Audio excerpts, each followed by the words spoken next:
Yeah, so Saad is,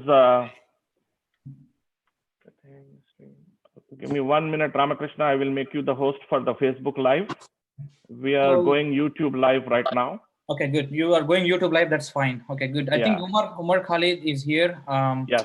We can And can we make sure that Motika joins?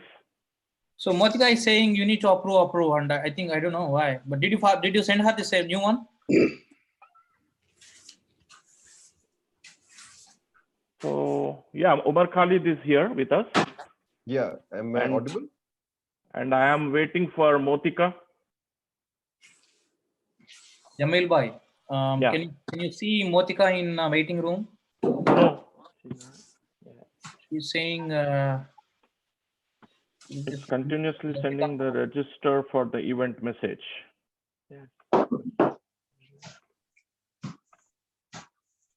So can we send her any other link to join in, Ramakrishna?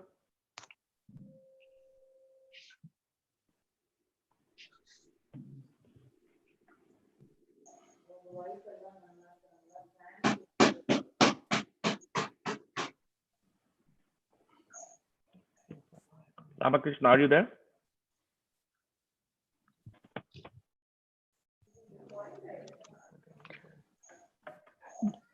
Jamil Bhai, can we get started in any case?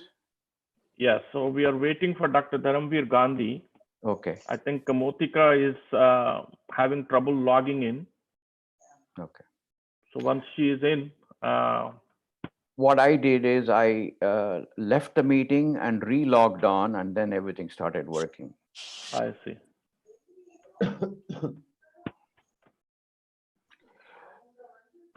So I think Ramakrishna is figuring out a way to. Can we share the same link with others? The link that we got in an email, is that like per person specific, or others can use that? Like Dino, could I forward my link to her? Would she be able to join in via that? I don't think she can join with that, but you can try. Okay. Because it's person specific. Hey guys, this is Dino. I just joined on the audio and that's fine as long as I can. Is there any waiting room? Thank you. No, I will show up here. This is on the YouTube. Go to Zoom. Make Ramakrishna the host. Admit. Yeah.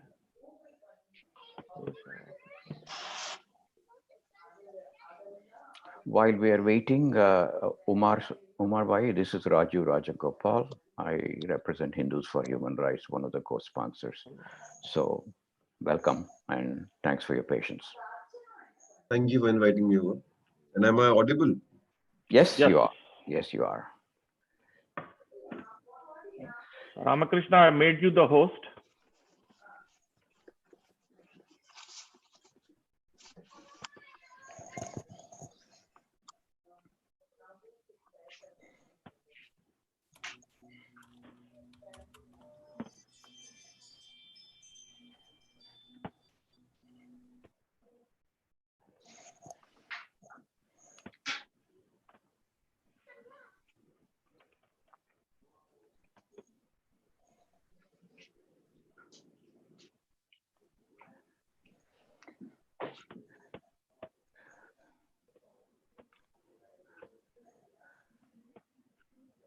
Umar, since we're waiting, can I ask you a question about the painting in the background? Yeah. I've seen it somewhere else and I was just trying to recollect. Can you tell us a little bit about what it is? It's one of those most famous paintings about, as far as I remember, and correct me if I'm wrong, about the Chernobyl nuclear disaster. Say that again, please. I mean, it's one of those representations of a Chernobyl nuclear disaster. Chernobyl. Okay. If I'm not wrong. Well, I don't know any better unless somebody else can correct, but it looks like that yeah. Because that representation can easily apply to the current situation in many ways. The shock and I don't know. So we apologize one more time. It's getting a little bit late because of some technical difficulties, but in next 5 minutes we should be able to start the meeting because This is Sunita. I think that's The Scream by Edward Munch. Oh, Oh. yeah. I went back and checked. I was Googling it. I so was Umar wrong. Khalid, that was Sunita ji. She is one of the co-founder for Hindus for Human Rights, and Raju Rajgopal ji, both of our senior members who we coordinate with Indian Americans Forum. We are glad to have them to co-host our meeting today. So, And we are thrilled to be with all of you. And Umar Bhai, thank you for being with us. You're an inspiration to us. Thank you for having me over. I mean, it's very good to talk to all of you. We only have hope because of you and people like you. Please don't paint such a bleak picture, because if I am one of the hopes, then I don't know what to do with the country. Ramakrishna, looks like we have an issue with the video as well, because some people could see their videos, some people can't see their videos. Yes, I think initially this was the problem, but I think if everybody can reconnect, it should be fine.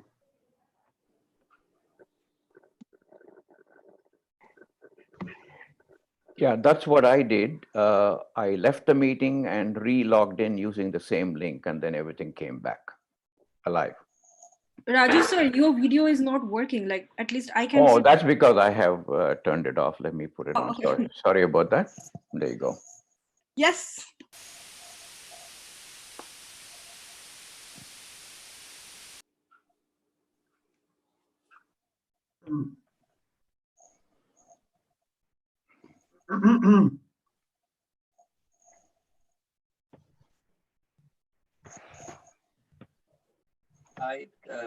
I think we should get started with respect to time for everybody here. Ramakrishna, are you there? Ramakrishna. I think it's time to get Motika.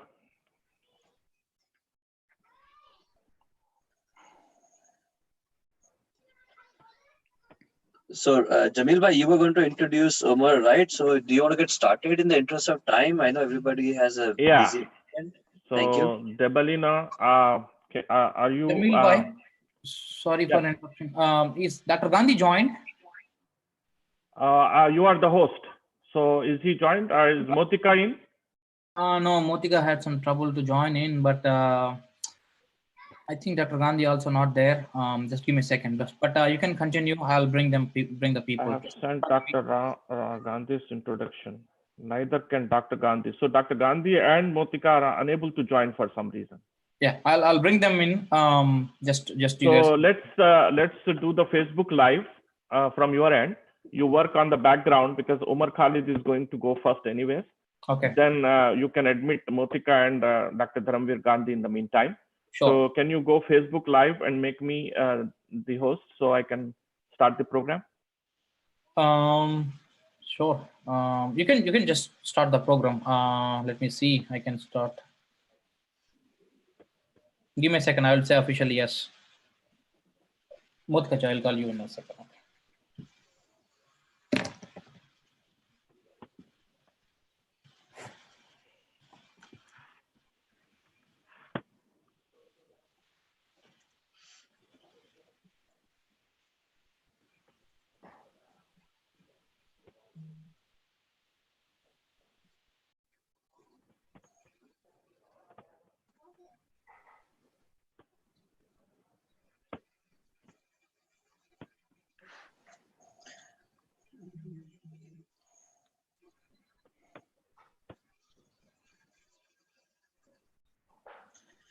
Jamil bhai, do you want to start the conversation and people can join in as they come? Yes, we are doing that, Manish. We are doing that. Give Ramakrishna 1 minute. He is going to go Facebook Live.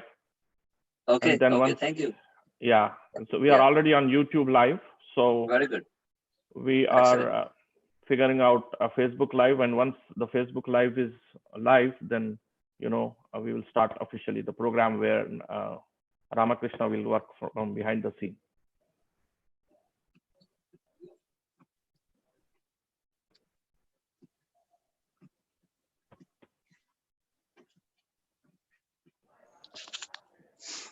Umar bhai, you're done with your iftar and everything? Yeah. All right. It's been more than 2 hours. Oh, okay. Nice. Are we ready? Just to give me a second, and I got some trouble. Give me just one. Yeah, I think I see Motika there. Hi guys. Hi, sorry about the Finally. trouble. Sorry about the trouble you've been having. I'm not sure what's going on with Dr. Gandhi. I don't know if. Yeah, he's also having problem logging in. I think let me give him a call and see what's going on. Yeah, so because it's half an hour late, usually we start on time, but so we are going to start the program as soon as Ramakrishna says it's Facebook Live.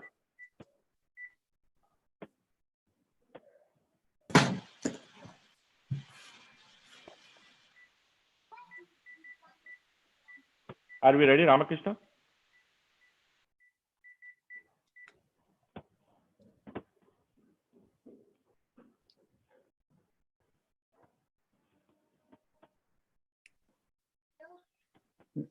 We have 31 participants. I request all of them to mute themselves, please, except Umar Khalid and Debalina and Ramakrishna. Please mute yourself. We are going to start any moment right now.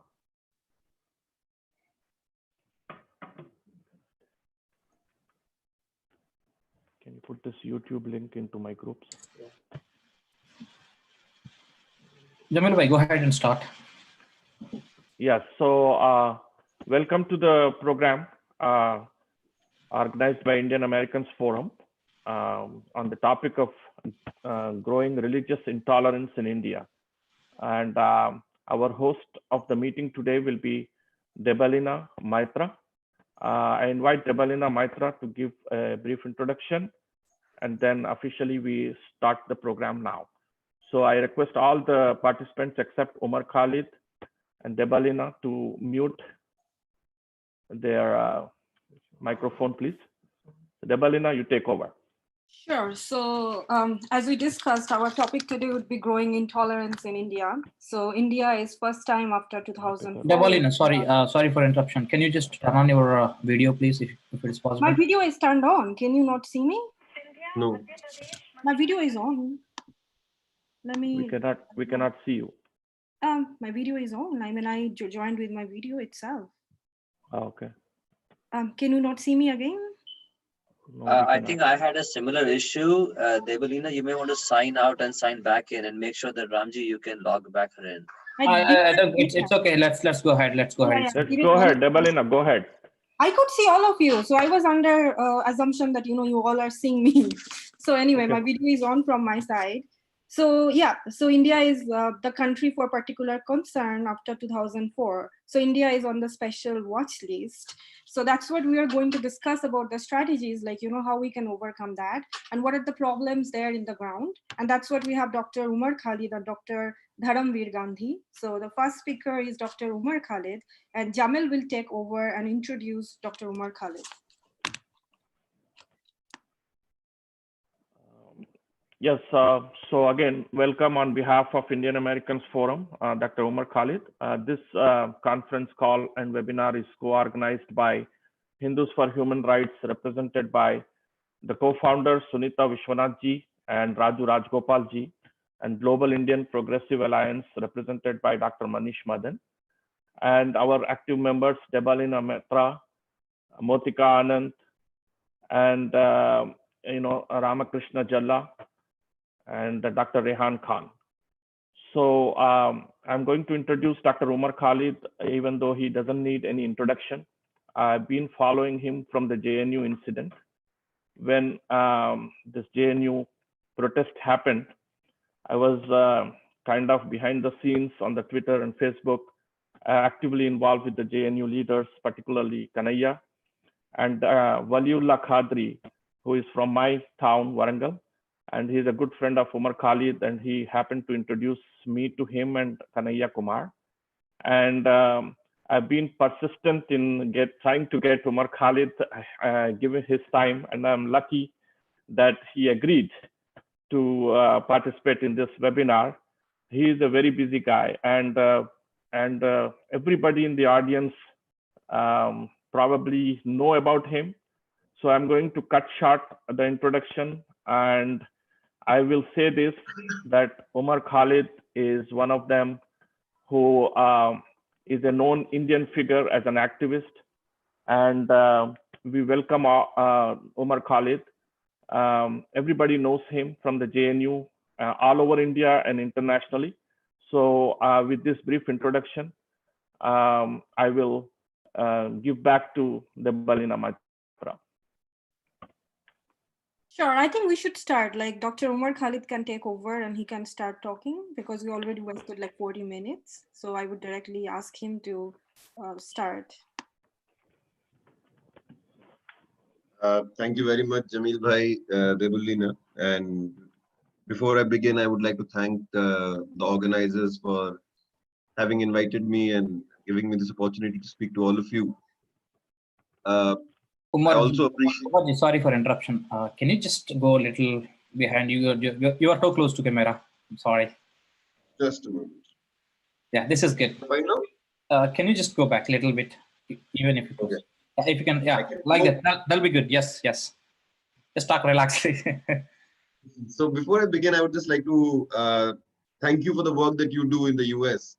And I'm aware of the work that you do and the advocacy that you do. And I think that it's a very important work that you are doing over there, because somewhere your efforts are taking form in the form of the reports that have come out in the recent past.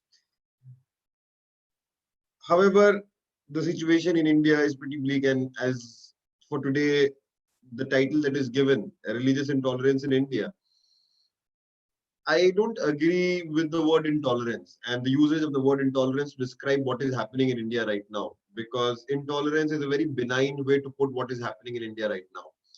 It's persecution, a systematic persecution of minorities and of democracy in India. And the best word that describes what's unfolding in India is fascism. And fascism, which is different from what unfolded in Germany, but takes a lot of characteristics from what unfolded in Germany.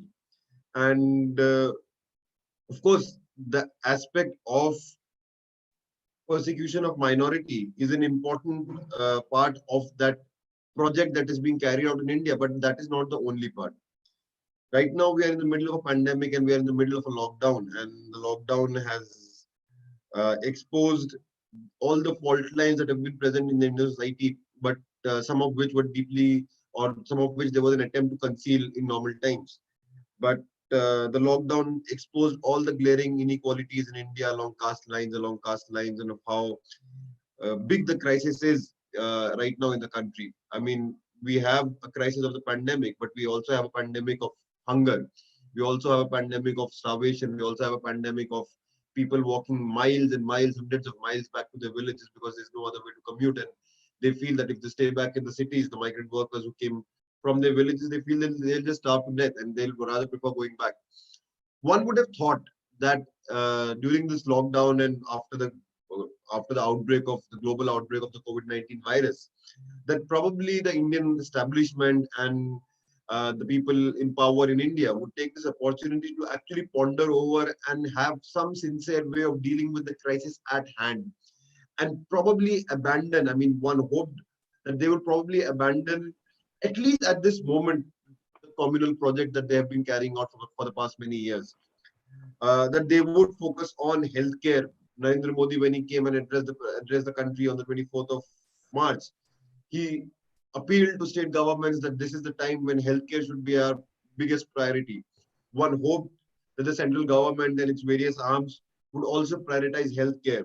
After the migrant crisis began, one hoped that this is something that the government would pay attention to and would think about how to take back crores millions of stranded migrant workers, how they're going to go back home. The government would do something about providing them food and a dignified living under this lockdown. However, one saw, and frankly speaking, I was not one of those people who was surprised at what one saw, is that even this pandemic and even this lockdown was used by the Indian establishment to whip up communal hatred, to polarize the society further on communal lines, and to whip up hatred against minorities, and to be very specific, against Muslims in India. Muslims in India were portrayed. You all must be aware of the Tablighi Jamaat and the Tablighi Jamaat, how there were many people who were tested positive from the Tablighi Jamaat who attended a congregation in Delhi on the 13th, 14th, and 15th of March 2020 this year. At a time when there were already a lot of restrictions globally, but in India there were no restrictions at that point of time, and there was a congregation of Tablighi Jamaat where people from a lot of countries came, had that congregation. Eventually they went to different places and they acted as carriers. Now, frankly speaking, Tablighi Jamaat, in my opinion, should have been more responsible about doing what they were doing. But having said that, they were not doing anything else which the other people in India were not doing at that point of time. Because at that point of time, there were no restrictions on any movement. You had the Parliament of India that was running till 10 days late. But after that Tablighi Jamaat thing came out, it seemed as if the establishment and the media, and the establishment and the media in India right now are not two different things, especially when we talk about the electronic media. It seemed as if they were waiting for something. It seemed that they had finally got the oxygen that they were looking for. And this congregation was used by to paint all Muslims as potential carriers of the virus, potential carriers of COVID-19, and people who are part of a global corona jihad. Now, as much as we used to laugh about things, these new words that the right wing, the Sangh Parivar and its media comes up with, 5 years ago or 10 years ago, it was love jihad. Now it is corona jihad. At times it is land jihad. But we would be laughing about it if the consequences of these kind of campaigns were not so dangerous as they are proving to be for the minorities in India right now. And the consequence of that was borne out by Muslims in different parts of the country.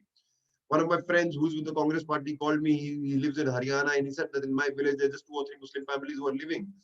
And the amount of hatred that is there against them and the way they're being looked at with suspicion, I am concerned that if something happens to them, and I'm concerned about their security because something can happen to them, because what the regime and what the media was doing is tapping into the insecurities of the Hindu middle class about this virus and about the disease, which are very legitimate insecurities of how this virus can affect them, their loved ones, their family, but tapping that genuine insecurity for a very, very insidious project.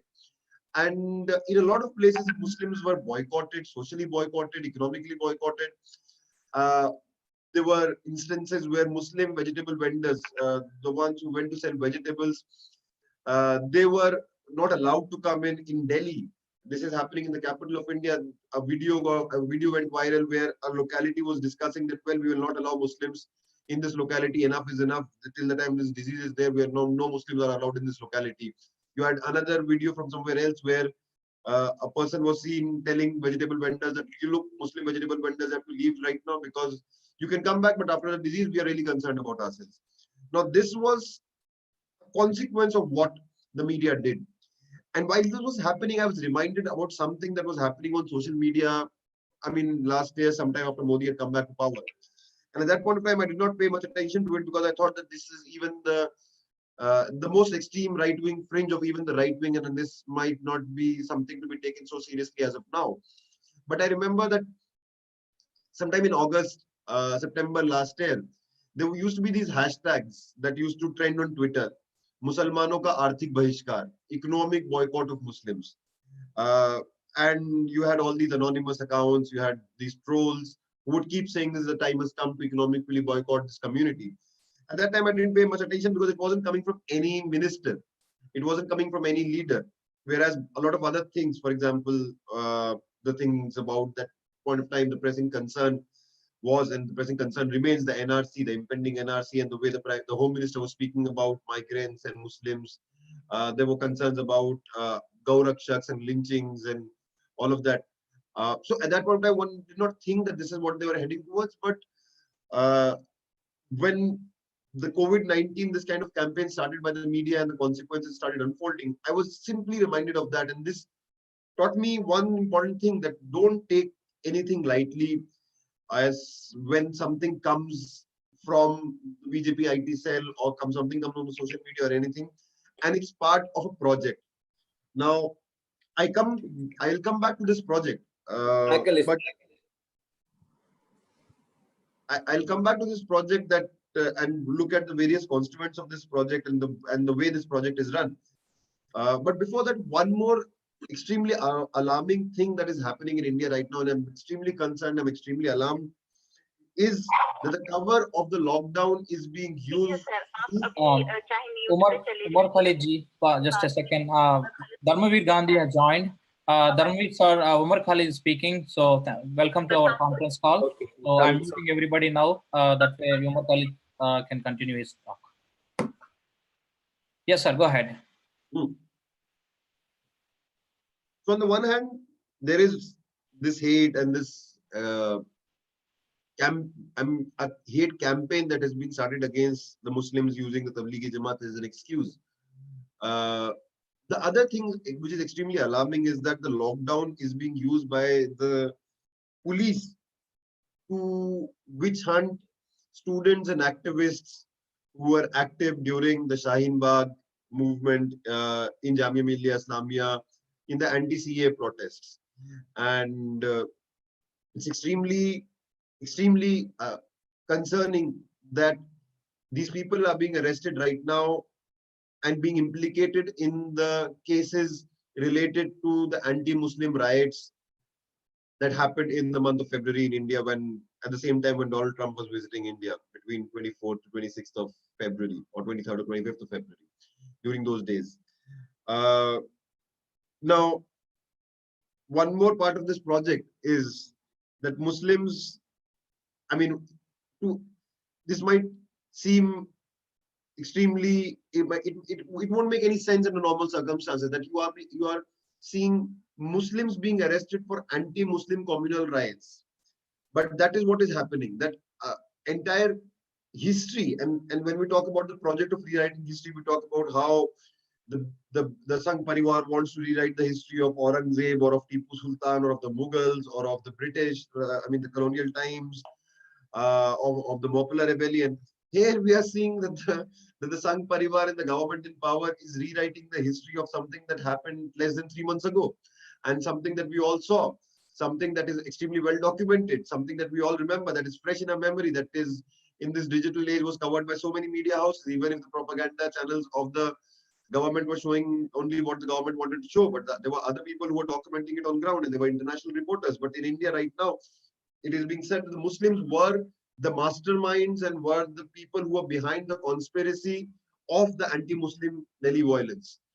And we have had many people who have been arrested. I have been named in an FIR, and there were reports that I am also one of those people who have been booked. There have been students who have been charged under the UAPA, the Unlawful Activities Prevention Act, an act which is an anti-terror law, which allows for long periods of detention without trial, which allows for long periods of detention without even a charge sheet, which makes bail virtually impossible. And the police, and of course the direction of the Ministry of Home Affairs, because this is what Delhi police comes under, has seen this lockdown and has seen, and this is extremely unfortunate and it's extremely concerning, that they have seen the lockdown as an opportunity to arrest those who are active during the movement, so that tomorrow when the lockdown is over, the movement doesn't begin all over again. Only yesterday, a student, Asif Tanha, is the latest to be arrested by the Delhi police, and he's been sent to jail now. Before that, you had Miran Haider, a pregnant woman, Sapura Zargar, who's also been spoken about by the United States International Commission on Freedom, Commission on International Freedom. That a pregnant woman has been languishing in prison and is being, because she used to be vocal during those months in Jamia Millia Islamia, and she's also been implicated in the same cases. And she, in fact, not a lot of people know that when she was arrested, the next day on health grounds, she got bail by the courts. The moment she got bail, the Delhi police put a new case on her to ensure that she doesn't come out of prison or she doesn't come out of custody and remains in custody. So these two things have happened at the same time. The Delhi police knows that there can be no protests right now, so it can just go ahead and do what it wants to do. The Delhi police knows that the entire media focus is right now is on COVID-19 and the migrant workers and the tragedy, this one tragedy that is unfolding. So it's a very good opportunity to just simply go ahead and completely suppress those people who are active and who are leading the protests. And this is, to me, part of a design. And when I began by speaking about how, yes, someone has written Dr. Kafil Khan too, and Dr. Kafil Khan was in fact arrested before the Delhi violence. Dr. Kafil Khan was arrested in January, towards the end of January, and now he's languishing in prison under the National Security Act. So a doctor who saved lives of infants when the Gorakhpur tragedy happened about 3 years ago, he's been consistently being persecuted because by saving lives inadvertently, he ended up exposing unintentionally ended up exposing the pathetic state of healthcare in Uttar Pradesh, and the fact that the government hospital was without any oxygen cylinders because the government had not paid for the oxygen cylinders, unintentionally exposed that. And since then, because after came out of prison, he has been vocal. Since then, he's been persecuted. And right now, when the CA protest began, he went to Aligarh Muslim University, he gave a speech there. He was booked under National Security Act and now continues to languish in prison for more than 3 months, more than 4 months actually. And once again, this act is even more draconian than the UAP and allows for 1 year of detention without any trial or without any charges. So you cannot get bail, you will remain in jail, you don't even know what you are accused of, what you have done, but you will still remain in jail. It seems right now that the UAPA, the National Security Act, these laws have been made in India to criminalize dissent. These laws have been made in India to persecute minorities and those who are vocal about the rights of minorities, civil liberties activists.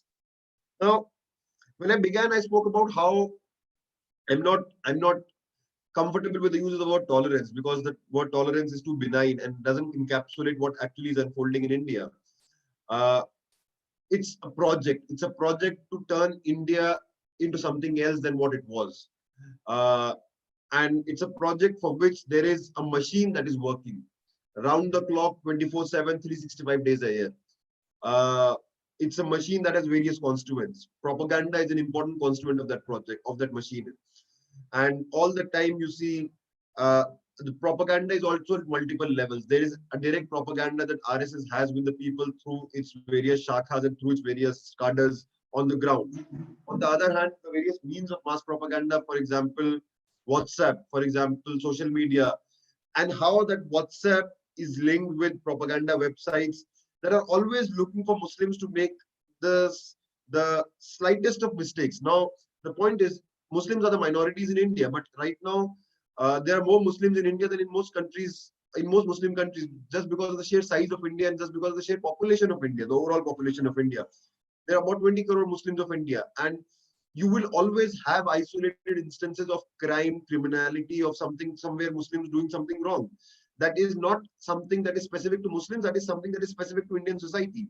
But you would see that how these propaganda apparatuses operate is that if something like that happens, they would pick that isolated instance, decontextualize it, spread it far and wide on WhatsApp of how Muslims are criminals, how Muslims are making it difficult for Hindus to live.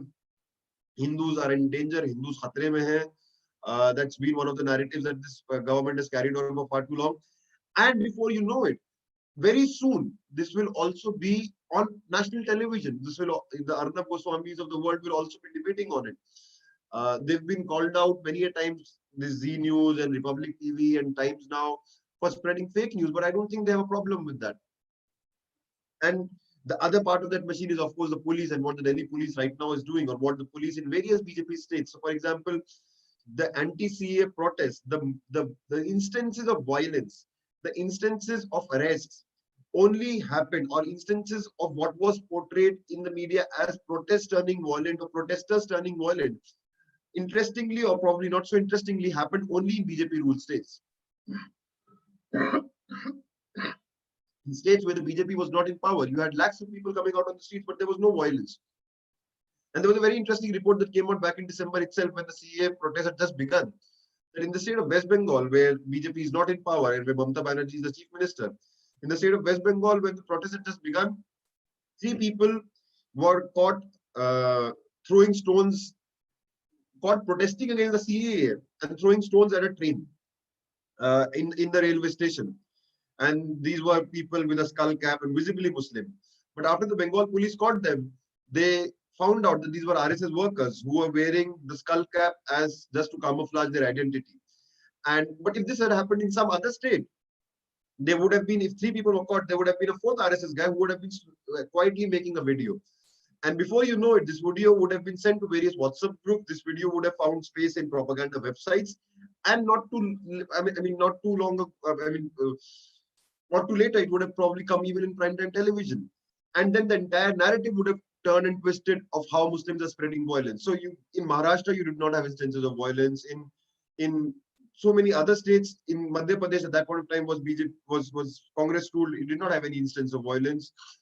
In Chhattisgarh, there was no instance of violence, but it was UP, Karnataka, Assam, Delhi, Delhi, where the police comes under the Home Ministry, where you had these instances. So you see that this is part of a design to convert legitimate grievances of minorities or of people against the BJP into a law and order issue by provoking violence, by engineering violence if you are not being able to provoke violence, and then propagating that on primetime media.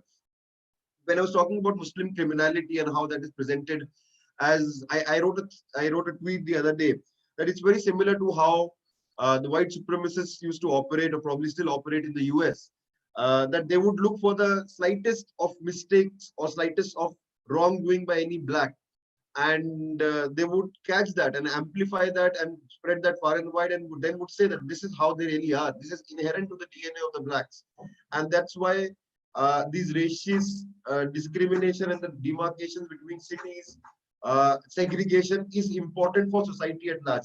Precisely the same thing is happening in India right now. To justify everything, every anti-minority, anti-Muslim, anti-constitutional measure of the BJP, this propaganda apparatus would pick up something. If they can't find anything, they would invent it simply. So it's not, the Muslims don't even have to do anything wrong. If the Muslims have not done anything wrong on a day, you will have fake news factories who will simply invent it. For example, right now, just before this meeting began, I was reading a report by a fact check by Alt News, where Alt News had done a fact check of, there was a report by Op India, which is one of those right-wing websites spreading fake news, by Op India, that in Gopalganj, Bihar, there has been a human sacrifice in a mosque. And because of that report, there were communal tensions in the area. And it was a total fake news. There was nothing like that. And right now, there's been an FIR against Op India for spreading that fake news. So this is a well-oiled machine. And because it is spreading, the fact that India right now is under of this commission, the report that has come out, and it has put India under a special watch list. I think not only is the Indian establishment not concerned about the fact that it's on special watch list, also because the Trump administration is a close friend of the Modi administration, the Modi government. And as long as trade and India continues to be a big market for US, and how Trump can bully India into towing the line, I don't see Donald Trump acting on such reports in the near future, and therefore Indian establishment is also not worried about the fact that there has been a commission in the US which has spoken about India in this way. In fact, the External Affairs Ministry responded back to this report saying that if you are putting India under a special watch list, we are putting this commission under a special watch list. So India has put this commission under a special watch list. The other thing, and let me say this, probably India wants to be under a special watch list. Probably as India transforms into what Narendra Modi calls a new India, or what is actually another name for converting India from a secular constitutional republic into something else, which the RSS calls the Hindu Rashtra. They want the world to stand up and watch it. And anyways, in this age, it's not I mean, there's no Iron Curtain, or there's no, like in Germany, when the Jews were being persecuted, and then there were the German Olympics in 1936, the fact that Germany kept it hidden from the world, though it was known to the world. But in today's age and time, with social media, with so much of focus on even the smallest of things, even the smallest of details, it's virtually impossible to carry out a project at this scale and keep it hidden from the world. I don't think that the intention is to hide it. And in fact, that is the first tenure of the Modi establishment. One saw that there was no, earlier within India also, earlier if someone would commit a crime, someone would try and hide that his involvement in that crime. I mean, you would not see a murderer openly boasting about a murder, or openly, he would try to hide the evidence, he would try to bribe or bully the witnesses. But what we saw in the instances of violent mob lynchings that India witnessed in the first 5 years of Modi regime is that the people who were carrying out the lynchings were themselves recording and videographing the killing while carrying it out. And they themselves used to go and upload this on social media on their own. What did that show? That showed one, impunity. The fact that there was in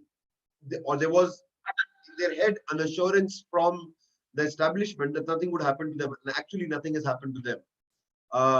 Nothing has happened to them. In fact, you have seen validation from the establishment for their acts. You had a minister in the Modi first tenure, of the Union Cabinet Minister during the first tenure of Narendra Modi government, who went and actually garlanded people who were not accused but convicted of killing a Muslim man for rumors of cow slaughter. You had more instances of, for example, the people who were accused in the killing of Muhammad Akhlaq, which shook the country and there was a lot of outrage before these things were normalized. These people, during the 2019 Lok Sabha elections, they were occupying front row seats in a rally of addressed by Yogi Adityanath. And we have seen so many instances of this that there was no attempt to hide it. It was an open message. It was an open message that it was as if those videos were a message to all the other Muslims or to all the other people who share similar views, that this can happen to them and nothing will happen to you. Nothing will happen to you. At the most, for your people, you'll become a one-day hashtag, and there would be a hashtag justice for Akhlaq or hashtag justice for Pehlu Khan, but things would move on. The system would not be affected by it. You had the Minority Affairs Minister, Mukhtar Abbas Naqvi, on the day after Pehlu Khan was lynched, coming in the parliament and saying this incident has not happened. He came and he simply in the parliament he denied that this incident never happened and this is just a fiction to defame the government. And I remember Telegraph came up with this headline. Telegraph is one of those few media houses that is doing an exceptional job right now, and Telegraph comes up with these headlines which explain everything. That they put the photos of Pehlu Khan's lynching, and the headline was "This never happened." Minority Affairs Minister. And now, if there was no attempt to hide this in India in the first tenure, in the second tenure, with the kind of confidence that they have, there is no attempt to hide this from the rest of the world either. Anyways, the way, as someone commented, that Donald Trump is an Islamophobe himself, and the way the global order, has shifted to the right, be it in the UK, in Brazil, in the US. One sees these, Bolsonaro was the Brazilian head of state, was India's chief guest for the Republic Day. If you are proud of friends like Bolsonaro who have such regressive views about women, then I don't know. What is there to be proud of in calling such a person for your Republic Day? But what I'm pointing out is that there is no consequences for this news coming out, that there is a persecution of minorities, to be specific, about Muslims in India right now. There's no consequence for the Indian establishment. There's bad press. The New York Times would write about it. The Guardian would write about it. But as long as Donald Trump is not acting on it, it doesn't make a difference to the Modi establishment. Anyways, this will only feed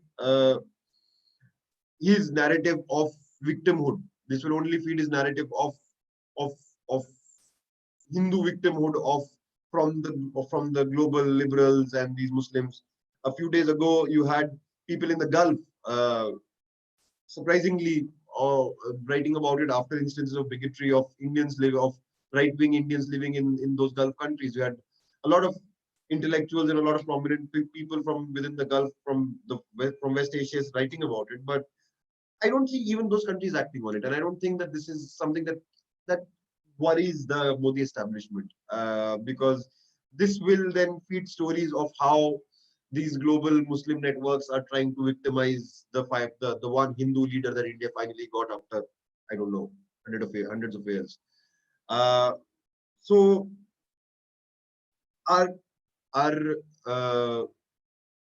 just to conclude, our challenge, we face a big challenge in India right now, and this is, I mean, the days of the anti-CA protest was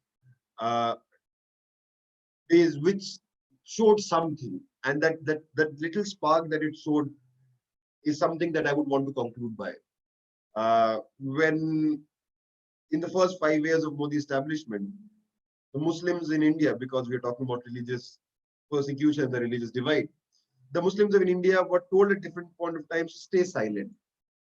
They were said, and this was not just people on the right saying that, this was people whom you felt were your allies in this battle against the right wing, against fascism, against the BJP, against Sangh Parivar.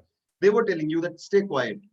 Stay quiet, because if Muslims speak up in such large numbers, this will only polarize the country further, and we can't afford that polarization. You will be the worst sufferers of that polarization. So it's in your interest to stay quiet right now. And the minorities largely stayed quiet, politically speaking.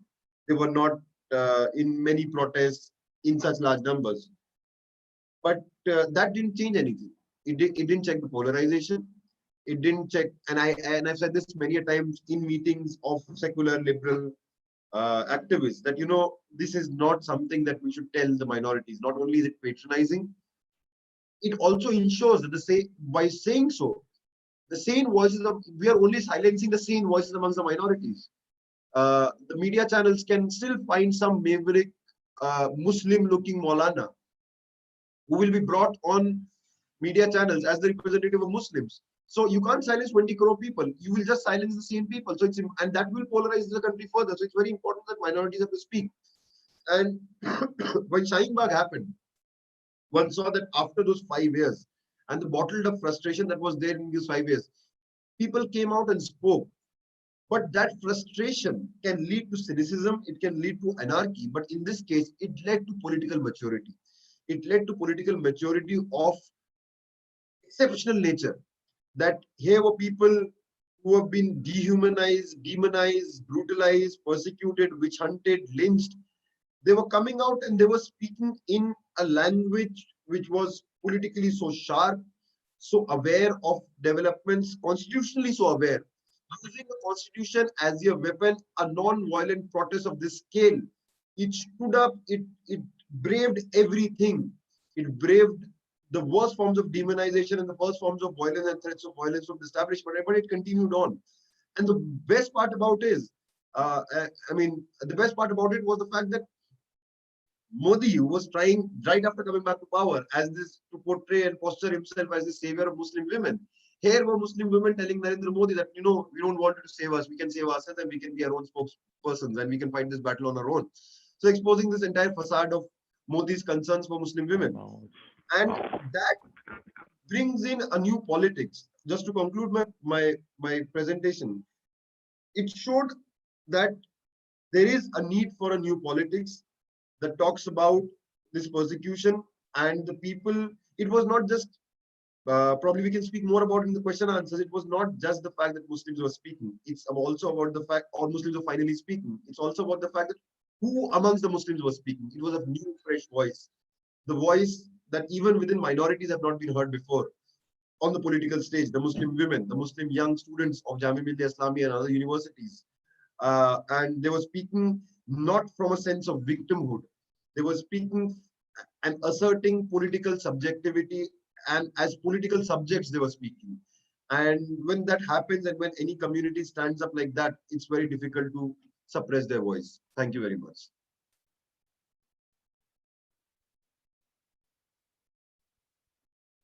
Okay, Devalina, can you take over? Sure. So next presentation is from Dr. Dharamvir Gandhi, and Motika will introduce him. And he is also a medical doctor, an activist, and he was MP of Patiala. So Motika, you can take over and introduce him.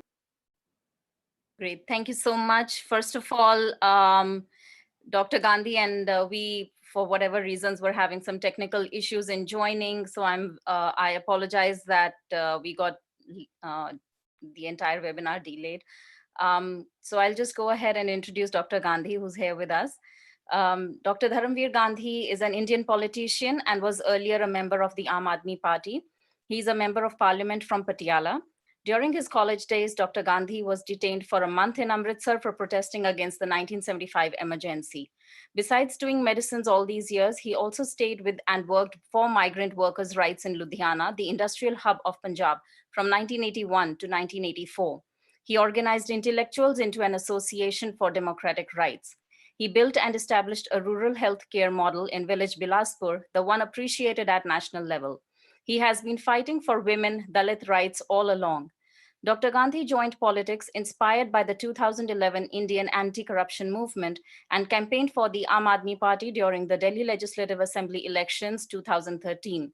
He later on contested the Indian General Election 2014 from Patiala on an Aam Aadmi Party ticket. During the campaign, he was assaulted allegedly by the Shiromani Akali Dal Municipal Councillor Rajinder Singh Virk. He went on to defeat the incumbent MP of Patiala. So over to you, Dr. Gandhi.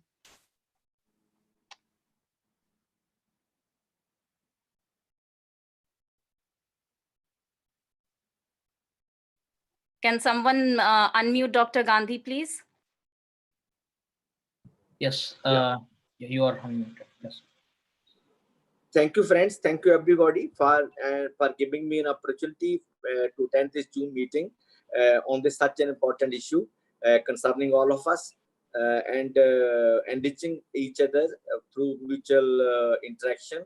I am really thankful to the organizers, and it was really very illuminating talk by Mr. Khalid on the continuing horrendous. Sorry to interrupt you. Can you just put your camera a little bit to your left to you? I can't see you properly. Yeah. Yeah. Can you just make it left? You're too far right. Camera. Sorry. Yeah, a little bit. Yeah, there you go. Just put down a little bit. It's too up. I can only see your head. Okay. Yeah, now, there you go. That's good. It's okay? It's good now. Yeah, thank you, sir. Yeah, go ahead. Okay. Okay. So it was really illuminating talk by Mr. Khalid on the contemporary Indian political scenario, especially persecution of Muslims, the horrendous, very, very traumatizing stories he has told you. It is real truth we see in India every day, especially during the second regime of this Modi government.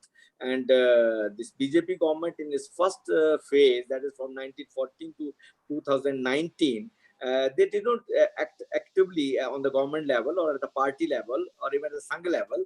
They let loose the fringe elements, the fringe forces like Vishwa Hindu Parishad, Bajrang Dal, Sanatan Sanstha, and like that, dozens of such forces, anti-women, anti-minorities, anti-Dalit forces, let them loose. And as Khalida rightly told you, they let loose a terror campaign against minorities and Dalits, may it be Una in Gujarat, or may it be Khalid, may it be Pehlu Khan, or may it be many more people. The list is very long, and the government shielded them, even garlanded them. He has already told you all this, and especially during the second phase, the government took a more determined and more anti-Dalit and anti-Muslim stance, and started acting with more daringly, especially on this triple talaq bill, on section 370 and 35A,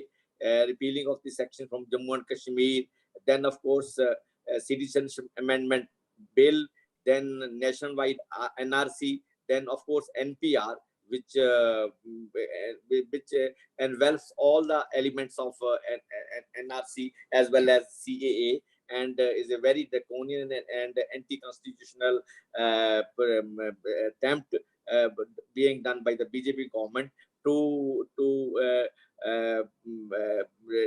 torture, to discriminate, and to reduce the Muslim community and the Dalits as the second citizens of the country. And I think for the last 70 years, for the first time that India is witnessing this type of regime, and which is a very deadly combination of nationalism, religion, and corporate capital. It is a deadly combination, and people of India at large, and especially the workers, the peasants, the Dalits, the minorities, they are at great risk at the hands of this government. And I think there is no better person than Mr. Khalid to explain it and to tell you the real picture of what India is today. But here, when I am before you, I think I should talk in some other aspects of the problem. Merely, many people talk on the problem just from the statemental point of view or the descriptive point of view. But I would like to touch some basic aspects of the problem, because this problem concerns not only we the Indian people, it concerns equally all the citizens of the world, may it be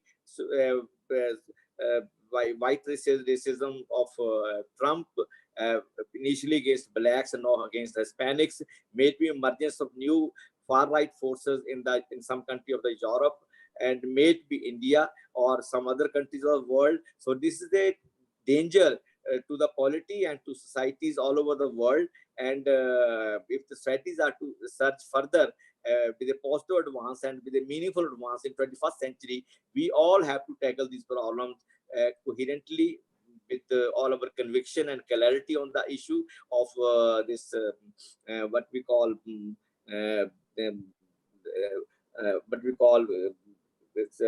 religious intolerance. That's one aspect of it. In fact, the emergence of fascism in India and in some other parts of the world is a real danger to humanity and as a whole, and to the world citizens as a whole. So it is very simple to just pinpoint, name or shame few individuals, parties or organizations and just get away. Very simple. I can do it. Everybody is doing it, and usually we are tuned to listen to these type of statements or these type of analysis.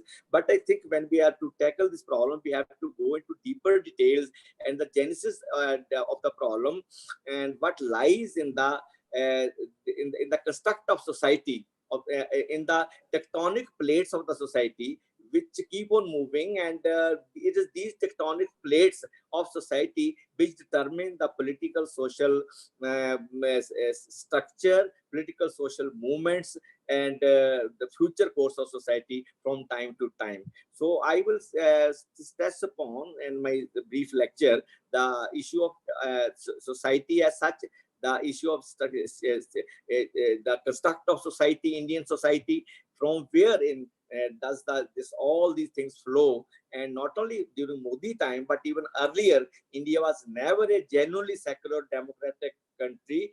There were always cases of atrocities against Dalits, women, and minorities. May not be of this magnitude and of this, as Khalid rightly said, it is a project type of sort of thing which BJP and RSS is doing.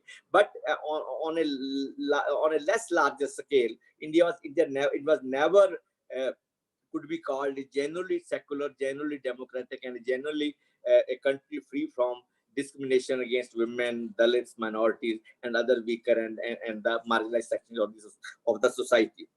Dear friends, I believe that no movement or no such activities or such horrendous acts can be done unless a society gives a silent approval for the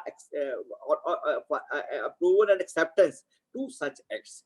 So basic fault lies one with the government and the people who matter at the helm of affairs, and but the basis for that is always created.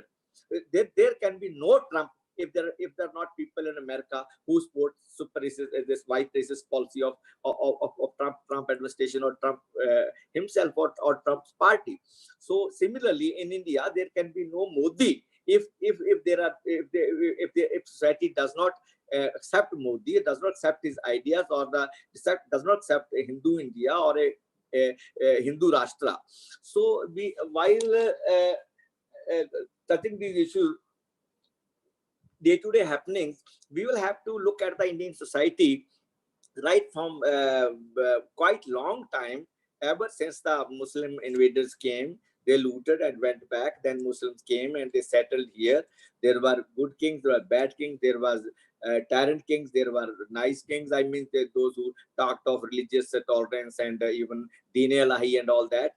And during all this period, no Indian ruler ever registered, no Indian people registered, Muslim rulers.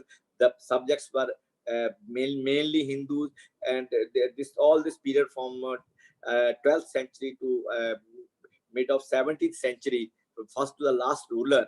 And India was basically a country which did not have that type of communal disharmony or communal riots, or that type of situation was never there. Of course, there were events of some religious conversion or some tyrant like Aurangzeb and some other tyrant rulers were there. But Indian society as such was quite tolerant, and they accepted Muslim rulers with grace, and there were no organized struggle, neither by the Hindu rulers, kings or kingdoms, or by the people at large. So then come Britishers. They came. Britishers largely for long time of the rule, they behaved quite administratively.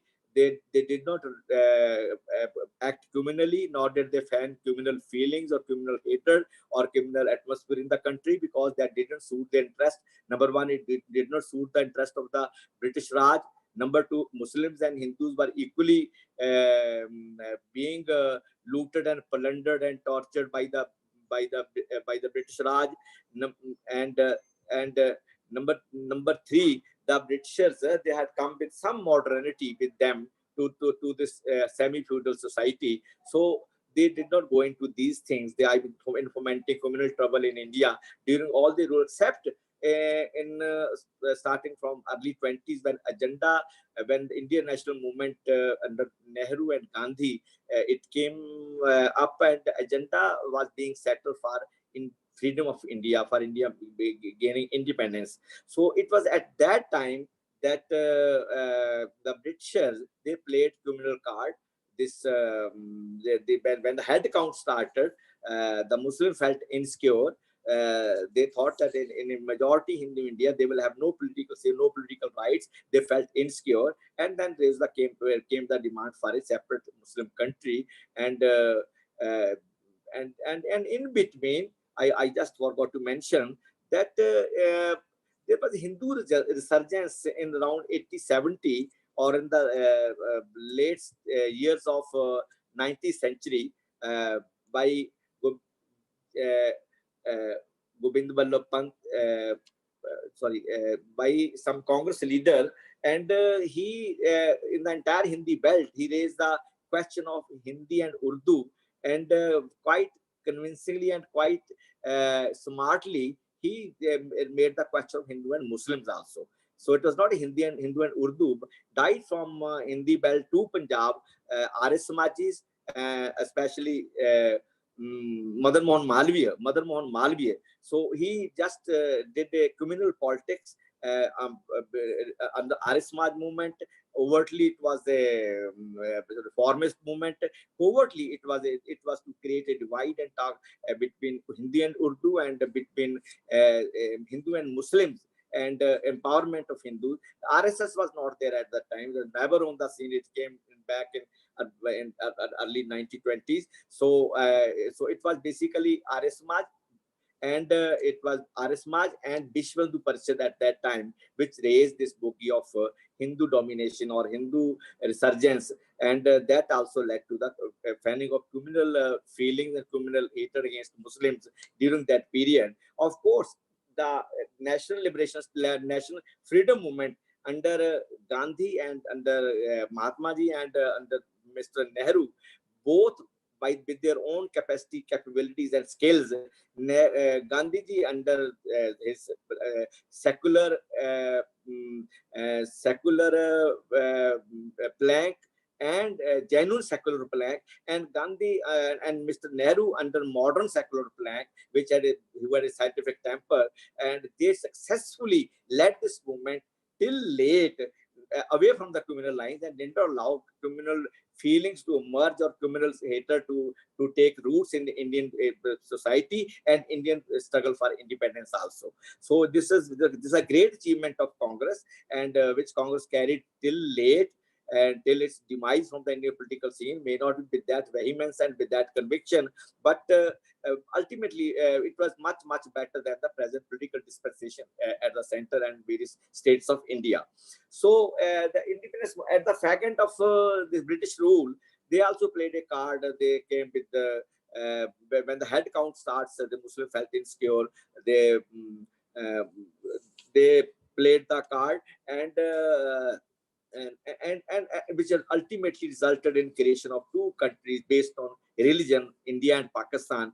And Indian history, Indian political movement for freedom, it sadly ended up in the huge massacre of people, killing 10 lakh people and displacing tens of millions of people in Punjab and West Bengal.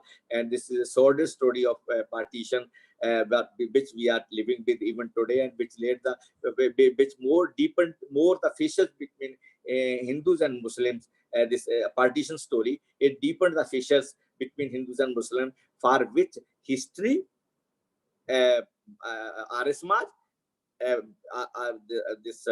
history, Arismaj and Hindu Mahasabha had already created. It turned fissures into gaps, and that gaps are still persisting in Indian society. And unfortunately, Congress, which ruled for a good part of the history of independent India, and no doubt Mr. Nehru gave a very, and the Congress party gave a very modern constitution, all values, equality, fraternity, and liberty, democracy, freedoms, social justice, and democracy, all ingrained in it. And Nehru built modern democratic institutions and a modern state. Still, even under Congress rule, the Hindutva element or Hindu element, it was there, it remained there, and they were finding an opportune time to just surface, because society has it inside. Society, it's not a genuinely democratic, genuinely society. It is not a genuinely democratic, genuinely a secular society. It's a society which has casteist mindset, which has communal mindset, which has patriarchal mindset, which has a semi-feudal mindset.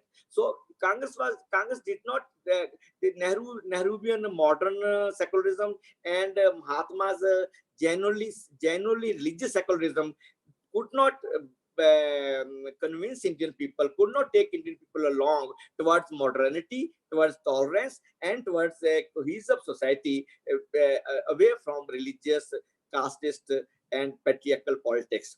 So during all this period, and ultimately when Congress started weakening, and by mid 80s or late 80s, the politics of Congress weakened so much that politics of Mandal and Kamandal, that is religion and caste, they took the center stage in the Indian politics. With that Mandal and Kamandal taking the center stage in the Indian politics, the regional parties, may it be Mulayam party, may it be Lalu's party, may it be other regional formations, they creeped up all over India. Maybe Chautalas in Haryana or Badals in Punjab, and all these periods, these forces creeped up based on religion or based on caste, and the Congress legacy, it just got diluted and by the start of 90s,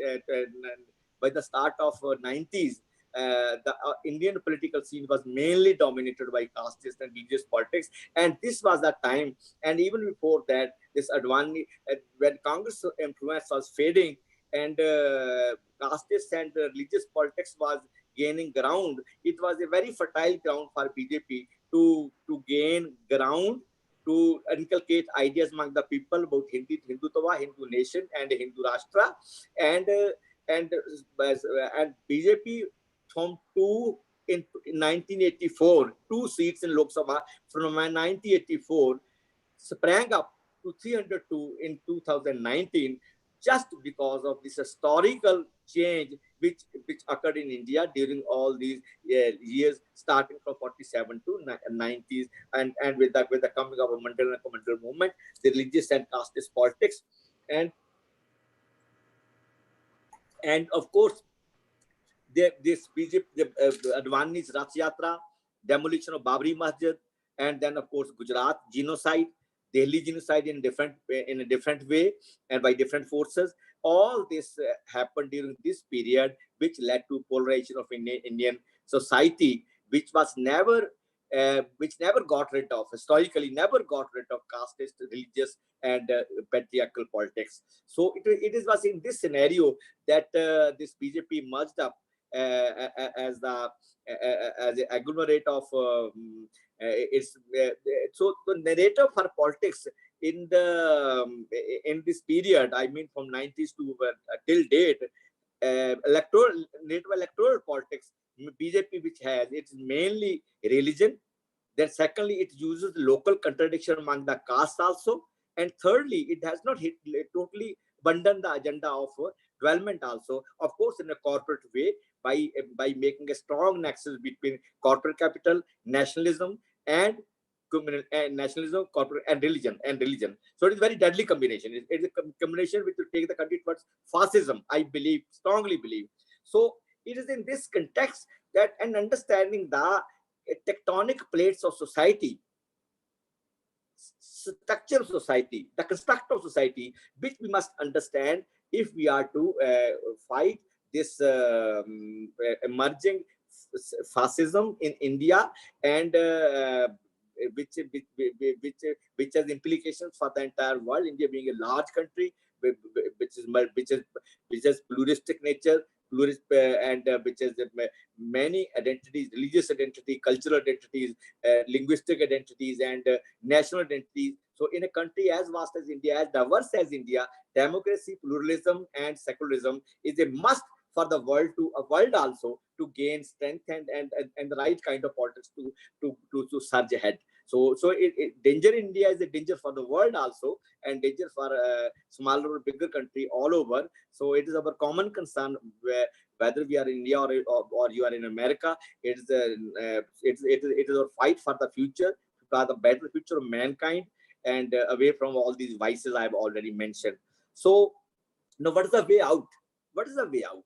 This is a very important question. I can talk on this politics. I have just briefed the entire historical perspective, and the issue of social tectonic plates. That's very important.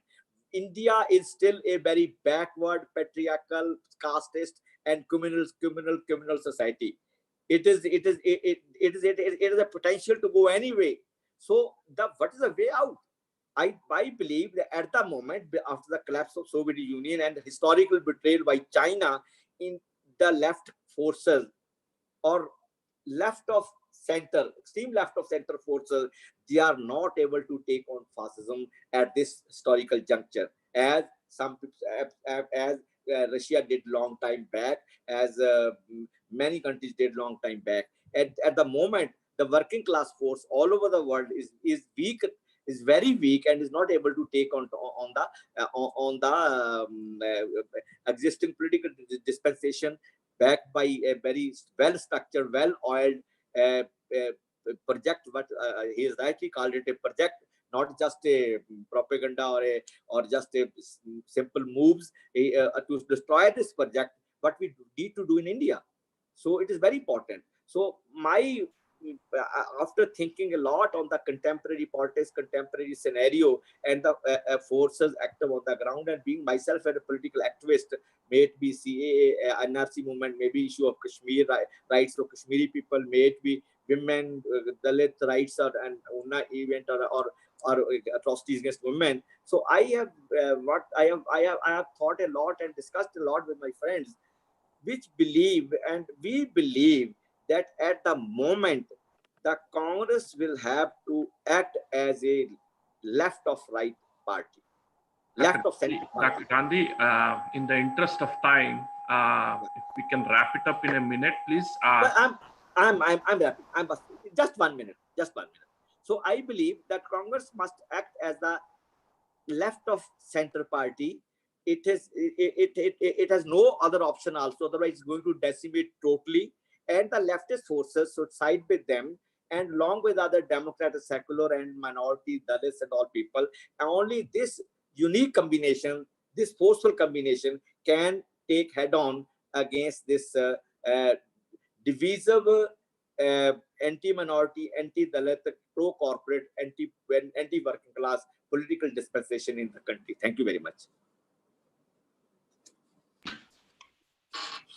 Sure. I would like to thank both of you on behalf of IAF, Umar Khalid and Dr. Gandhi. It was outstanding presentation, and we are glad to have you both. So now is the time for question and answer, since we lost out some time at the beginning. So I would like to go real quick. So for Umar, I wanted to ask the question, and looks like two people also asked the same question. So you gave us a lot of insight about what's happening in India, about the religious persecution, and what minorities are going through. So what are the solutions to that, or recommendations that you were suggesting?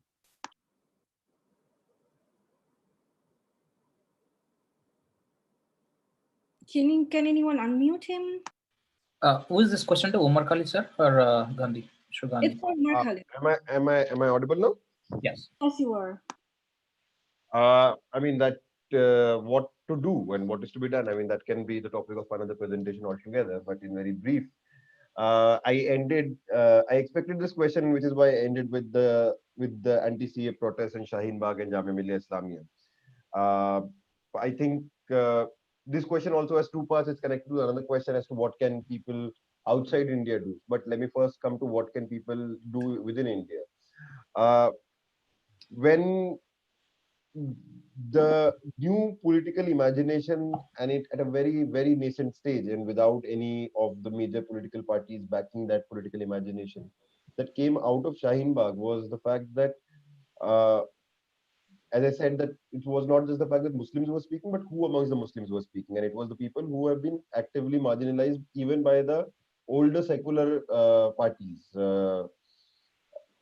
When even the older secular parties, just to continue from Mr. Gandhi's point, when they dealt with the minorities, they dealt with minorities either as a vote bank, and if they refused to comply as a vote bank, they were simply sort of branded as fundamentalists and as regressive people. And one of the ways in which, so you never really had a leadership from within the minorities that was allowed to emerge. So you either had the secular Muslim leaders of the Congress or of the other parties were people who were completely cut off from the ground, who lived in a different world from what 99.9% of the Muslims and the other minorities live in. They were not at all connected, and they were more of politicians for the status quo and had no connection on ground. The other kind of people who were promoted by the older secular establishment were the religious clerics, the Shahi Imams of Jama Masjid and many others. And these were seen as people who have some control over the masses, and they can be very good in channelizing a vote. So when today we speak about, for example, there is so much of conversations about Muslim conservatism and Muslim fundamentalism and everything, but it's also important to realize that the older secular establishment was complicit in ensuring that a democratic Muslim voice is not allowed to emerge. What happened in these protests was that both these two voices that were, the present establishment was not comfortable with even these voices. That was the earlier preferred model of secular establishment. But the anti-CA protests threw up a new voice, which was not allowed to even be there in the earlier regimes. And it was the voice from below. And when one looks at the Indian social structure, one also figures out that most of the people who are poor in India, they're either Dalits, Adivasis, or Muslims. Most of them, I mean, if you look at the Sector Committee report, for example, which specifically spoke about the socio-economic conditions of the minorities in India, they are one of the most oppressed communities when it comes to healthcare, when it comes to education, when it comes to representation in jobs, in bureaucracy, in police, in army. So they were the ones who were driving and who were the ones who were articulating their aspirations for equality, their aspirations for justice. And when that happens, and every time I was going there, I was making it a point to say that, well, you know, when we are fighting against the Citizenship Act, which excludes us, the new citizenship law, we are not only fighting for formal citizenship. We are not simply saying that, okay, take back CA, everything else was fine before that. Citizenship is a right to have rights. And we are fighting for real substantive citizenship, which also means that we are fighting for equality, we are fighting for education, we are fighting for healthcare, we are fighting for the fact that Muslims, why is that Muslims are segregated into ghettos in India? Why is it that you would hardly have you will not have schools or government hospitals in those Muslim ghettos? The only thing that proliferates in terms of a government service in those areas are police stations. And therefore, one has to talk about these other questions, and therefore our imagination was broadened in those protests. And when one visualizes an anti-communal struggle like this, one organically builds alliances with other oppressed groups which share the similar lived experience. The Dalits of India, the Adivasis of India, the working class of India. And I'm not someone who is a votary or who is a supporter of pure identity politics. And I would say that pure identity politics, if Muslims were to do it, it's not at all strategically also a good thing to do. You always have to seek out alliances. You always have to see that you are not isolated. The project of the government is to isolate one community. So you have to seek out alliances. You have to make broader alliances. And as much as there is, someone commented, the tyranny of the majority in India right now, this is also a constructed majority. This majority of the Sangh Parivar is a constructed majority. It's not the real majority. There is also another majority, the majority of people right now under conditions of pandemic who are on the road, walking back to their villages hundreds of miles, without food, starving and staring at a possible death. You have also acute agrarian crisis in India. You also have so many Dalit atrocities happening almost every second hour in India. And this new politics, anti-communal politics, whether Muslims, non-Muslims, have to bring these different movements and these different aspirations together. And that only can be a way out. We have to fight against communal hate, but it has to be connected to a fight for equality. It has to connect. Why is secularism so easily become a bad word? I mean, if one looks at post 2014, secularism has suddenly become an abuse, and right-wing trolls and right-wing propaganda has made as if to be secular is something to be bad. That has also happened because the older secular establishment was not able to. Older secular establishment was hand in gloves with big corporates, and could never. Secularism simply became for them just an idea which had no. Why, as Mr. Gandhi said, that the Nehruvian idea or the Gandhian idea of secularism, why could it not permeate down? The fact is that the people who should have been the perfect constituency for the secular left opposition have seen that the secular left parties have not really fought that battle for them. And this is why this has happened. So we have to bring these different movements together. The aspiration for equality and the aspirations for justice of all kinds, justice, not simply justice in a case of atrocity. Who is it? I mean, when I spoke about ghettos, when I spoke about how Muslims do not have access to resources and do not have representation, it's very similar to the experience of Black Americans in the US. I mean, who is a person who's easy to perpetrate an atrocity against? A person who's weak, a person who cannot. I mean, a killing of a Black American or a killing of a Muslim in India does not ruffle feathers. I mean, because they know that these are such marginalized communities that socially, economically, and thereby politically they don't matter. So it's a fair game. So right now we can't simply fight the symptoms of this violence. We have to go to the root cause of violence, which is the inequality in India right now. Sure. What about the NRI part? There is another question about, how can we help from being outside? Frankly speaking, I mean, I don't know.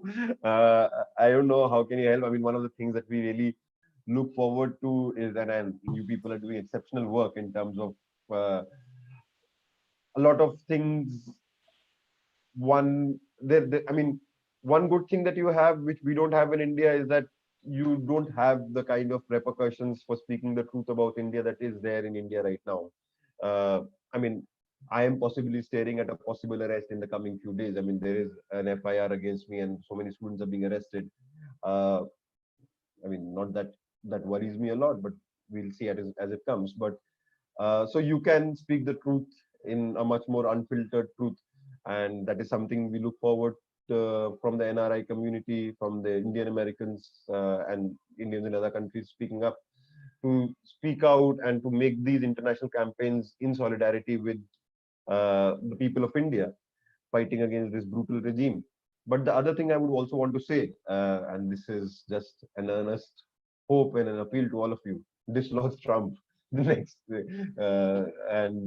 because this is a global order, and it's like these are different people who are providing oxygen to each other. And few things that have happened in the US have given a lot of hope in the past few days. I mean, it's heartbreaking the fact that Bernie Sanders lost out on the presidential race, but he still has changed the American mainstream politics. He has brought in agenda which was not there earlier. And this is what I mean when I say about what the new secular politics has to be about. It has to bring all that agenda center stage. It has to bring the agenda of healthcare, employment that Bernie has been able to bring. But you also have politicians like AOC or Ilhan Umar, which will go a long way. And these are the voices that you people should strengthen in the US as well, and somehow dislodge Trump. Sure, thank you. And I think same question is for Dr. Gandhi. How do you think, we NRIs can collectively help? And also, what are the recommendations from you?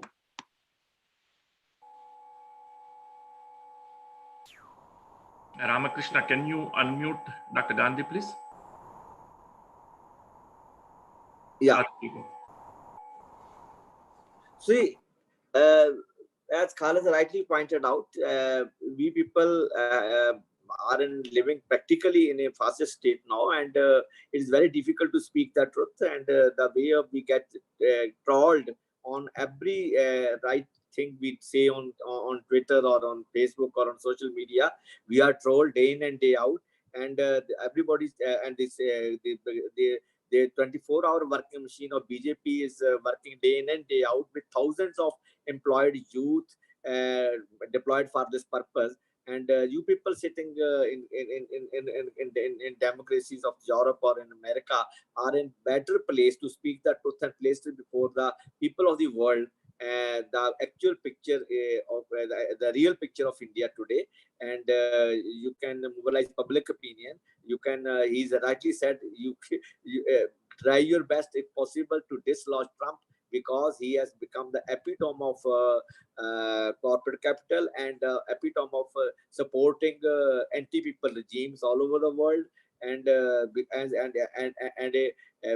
his new propaganda against Hispanics and blacks and his white racist policies, they are not good for American society and the American people as well. So beside that, thank you very much for taking interest in Indian polity and Indian society, and we hope for all this type of cooperation and this type of propaganda, this type of help from you in the form of this academic meets and discussions and sorting out issues of politics, society, and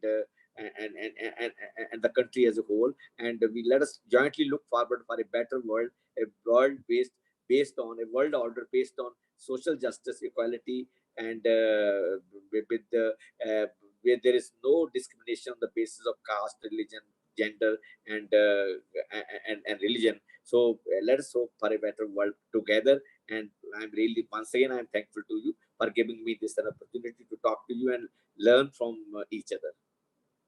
Thank you so much. So we have two more significant questions, but before that, I would like to ask Jamil. I think he has some questions, so Jamil can take over. So yeah, this question is for both Umar and Dr. Gandhi.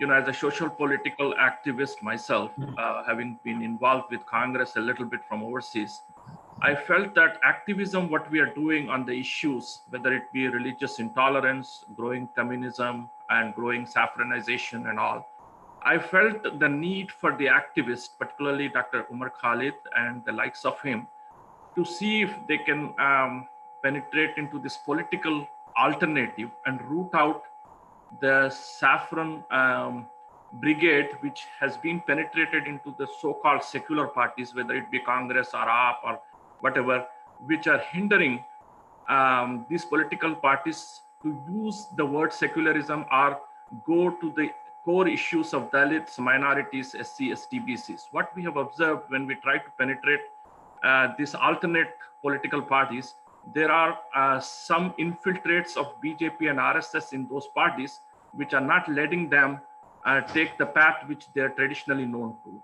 So in this regard, what would be the activist role other than activism on the ground for the issues which you guys are doing a good job? So I would like to have a quick comment from Dr. Umar Khalid and then Dr. Gandhi, because we have very limited time. Just a small. Sorry to interrupt. I think we are running very short and low on the time. Just keep in mind that when people are asking the question, just ask a one-sentence question and please guests also please keep on that in mind. Thank you. Just a small disagreement with you. Rather than saying that this is the work of infiltrators within political parties, which may well be true within secular parties, which may well be true, but it points to something larger, which is the fact that the biggest victory of the Narendra Modi regime, and Narendra Modi said this on the 23rd of May 2019 after he won the second term, and from the BJP headquarters, he said that one of the things that I achieved in this election was the fact that, and it has never happened in 70 years, and he was so glorious and he was gloating about it, that in the entire 2019 Lok Sabha election, as it used to happen in every election, that all parties will come together using the cover of secularism. Not one single political party could use the word secularism in the entire election. And he said that. And he was pointing at something deeper. He was pointing at an ideological victory and not just an electoral victory or not just a victory of numbers and seats. What has happened is that one of the victories of the RSS in this ideological project that I spoke about is to make the opposition toe the line on several critical issues. So, and one has seen, for example, the transformation of the Aam Aadmi Party, and people were horrified by what Arvind Kejriwal did or did not do during the Delhi violence, or when Jamia Millia was attacked, was attacked. It was not so surprising for a lot of us, because if those of us who were observing closely within, for example, I live in Delhi and this is where this party is based, Aam Aadmi Party, is that to remain electorally relevant, the kind of societal changes that Narendra Modi through his propaganda machinery was bringing, these are parties who have to electorally remain relevant. Who have to fight elections, and they cannot, and they are not interested in fighting societal morality and societal common sense because for the fear of losing votes. So they realized that this is not the time to be antagonizing. If we were seen as, for example, I spoke about the fact that there were a minister of Modi establishment who went and garlanded a person who had lynched a Muslim man. How many times have you seen secular opposition leaders going and meeting the families of Akhlaq or Pehlu Khan or Tabriz Ansari, or speaking about these things with the conviction and with the kind of conviction and consistency it requires? Hardly you would see it. So this silence of the opposition to a lot of this Hindutva project has allowed this project to be further normalized and further mainstream. We as activists are not constrained by these electoral calculations, permutation, combinations, and tomorrow, even if we were to fight an election, this is not something that I visualize fighting an election where I subscribe to dominant modes of thinking of the RSS. We are people who are operating outside that arena, and I think our role right now also is not to jump into electoral alternative too soon. Right now, general election is still too far away, but right now the important thing is to build movements, is to build consistent movements on ground is to build consistent public opinion on ground. Let's not forget that RSS also took 90 years to do what they've achieved right now. At a time, I mean, one of my teachers was telling me that about in sometime in the 80s, when it was unimaginable that there would be a BJP presence in West Bengal, and how when she went back there, every morning in the 80s, RSS shakhas in one village would happen. And at that point of time, people would make fun of them that these are loonies who are coming here, but they kept at it. The point is that we have certain immediate tasks, but also let's not lose patience. Let's remain persistent, consistent, and let's work it out. I mean, I don't see a lot of quote unquote secular opposition playing that role. I see that role happening outside of the traditional opposition. Why wasn't most of the opposition leaders present in Shaheen Bagh? I mean, yes, Shashi Tharoor did come. Yes, probably Congress has a higher commitment to secularism than Aam Aadmi Party, but that's not really a big competition. And that's not really a competition that you would look forward to. But the Chief Minister of Delhi was absent. The Chief Minister of Delhi wasn't there. It shows that something, the deeper shift that is happening in Indian politics. We are really alarmed by that. And that is something that we are responding to. And that is a vacuum that we are filling. Why was I being called so often to anti-CA protests? I mean, I don't see myself as something exceptional, something great. All of a sudden, people are seeing me and many other people who came out of student politics and seeing us with a lot of hope, only because there's a big vacuum. If that vacuum wasn't there, this was a role that was being played much better than compared to us by secular politicians of prominent political parties. They've stopped playing that role. Thank you so much, Umar. Your questions, your answers covered all the questions. And thanks for being so inclusive. So next person, I would like to ask Raju sir, if Raju sir has any questions for both the speakers. Yeah, I don't want to take up other people's time, and I already posted some of my views on the chat. But if there is one thing, we talked a lot about the NRI's role and how we can help. What I would like to ask Umar is there anything that we should not do which could jeopardize your ability to build movements in India? I mean, I don't know. I can only say that there is an attempt to portray international solidarity as part of, I mean, that is said, not just international solidarity, that is even said about we doing it. I mean, as part of this big, I mean, they have this narrative that we have some big anti-national conglomerate. I mean, they portray us so big that at times we also, I mean, we laugh about it. But just remain aware of people who might try and infiltrate you.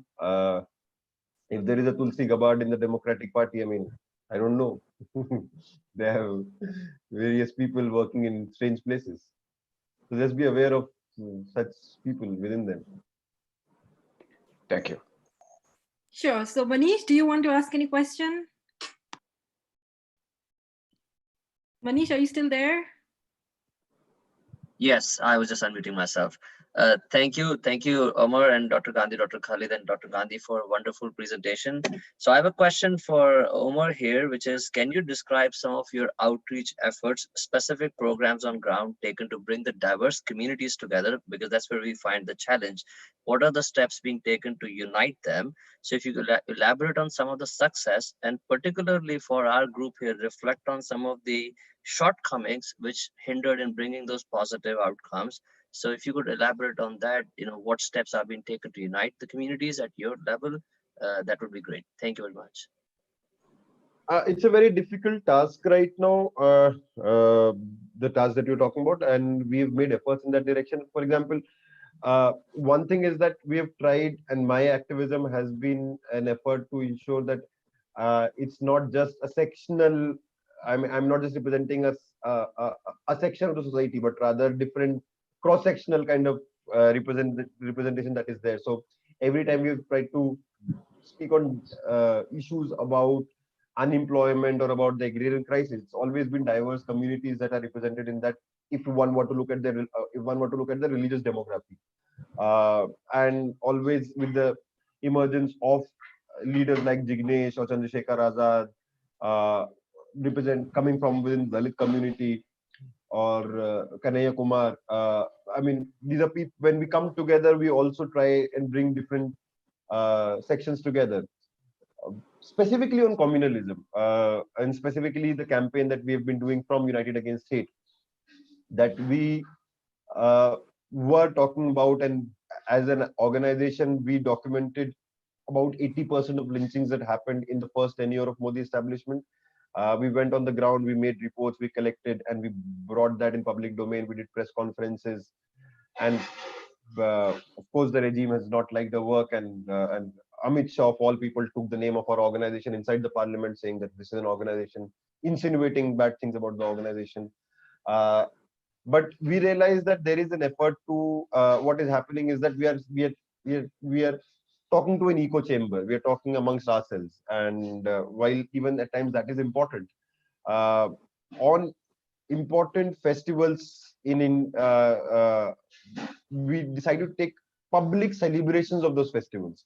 So United Against Hate, which is an activist group, is celebrating Eid at Connaught Place, or in part of East Delhi, which later was saw not exactly those areas, but which saw this Delhi violence. But in adjoining areas, back last year we had done programs on Diwali, where United Against Hate is bringing different communities together as part of a Diwali celebration. Now, it might seem that why would activists want to celebrate Diwali, or why would activists want to celebrate Eid? But that the challenge is that only right now, because what has happened is that, and it's happened over decades. It's not something that has happened overnight. First, we have seen how our cities, virtually every city in India, is spatially segregated on religious lines. You will not see you will not see different communities living together. It's very difficult for a Muslim to get houses, and this has been well documented, and people have spoken about even in Bombay or in many affluent cities, how difficult it is to get a flat or rent a flat. And that spatial distance between communities also makes it easier for prejudices to emerge within communities. On top of that, the last 5 years have seen very amplification of hate in a big way. And one of the things that we face as activists, a problem that we face, is the resources that are there at our command. So yes, we use the social media, but it's nowhere, that outreach is nowhere compared to the outreach of the traditional media establishments that the BJP is using. So that's the few things that we have done. More needs to be done on that. Thank you very much. Thank you, Umar. So next, Sunitha. Sunitha, do you have any question particularly? Yeah, thank you so much. I will try and make it a quick question. Both. Sorry, can you turn on your video, please, if possible? Well, If sure. not possible, that's okay. Yeah, go ahead. Okay. So both, especially Umar Bhai, but also Dr. Gandhi, Hindus for Human Rights is part of several coalitions of organizations, and some of our partners are involved. I mean, we were involved in advocacy that led to USERF's report and its recommendation that India be included in the CPC list. And now the question is about advocating that the US government heed the recommendations of USERF. Now, some of our friends and family members and people in the community, we're getting pushback. And the questions we're being asked are, how does India belong in a list along with China and Pakistan? As bad as things might be in India, they're not that bad. And really, how can we be asking for this? And also, what is the meaning of going to the US government with such advocacy when the US is in the state that it is in? And we have our own response to those questions, but I wondered what you both thought. And the final piece is, there are even advocates thinking that sanctions are not out of place in terms of an advocacy strategy. And again, I want to know if you both think that is, that is appropriate or excessive. I mean, Mr. Gandhi, I've been speaking for some time. You come first. You see, America has always been pursuing an interest in sanctions issue also, may it be against Iran or may it be against other Middle East countries. They never do it for democracy or for throwing away one or the other political order just for the people of that country. They do it in their own so-called quote-unquote national interests. And I don't. And I believe that if it is a genuine thing, then as this America had banned entry of Modi for several years and put sanctions on his entry into considering him as a killer of Gujarat, as a responsible for Gujarat genocide of Muslims. So it was the right thing, and it sent good messages across democratic and secular forces in India and across the world. So, but now the President Trump the administration, I don't think it will take any concrete step against Modi government, because both are sailing in the same boat as when it comes to racist politics or supremacist politics or to the criminal politics of Modi and the pro-corporate stance of both these leaders. I don't think any advocacy group will be able to make any breakthrough on this count.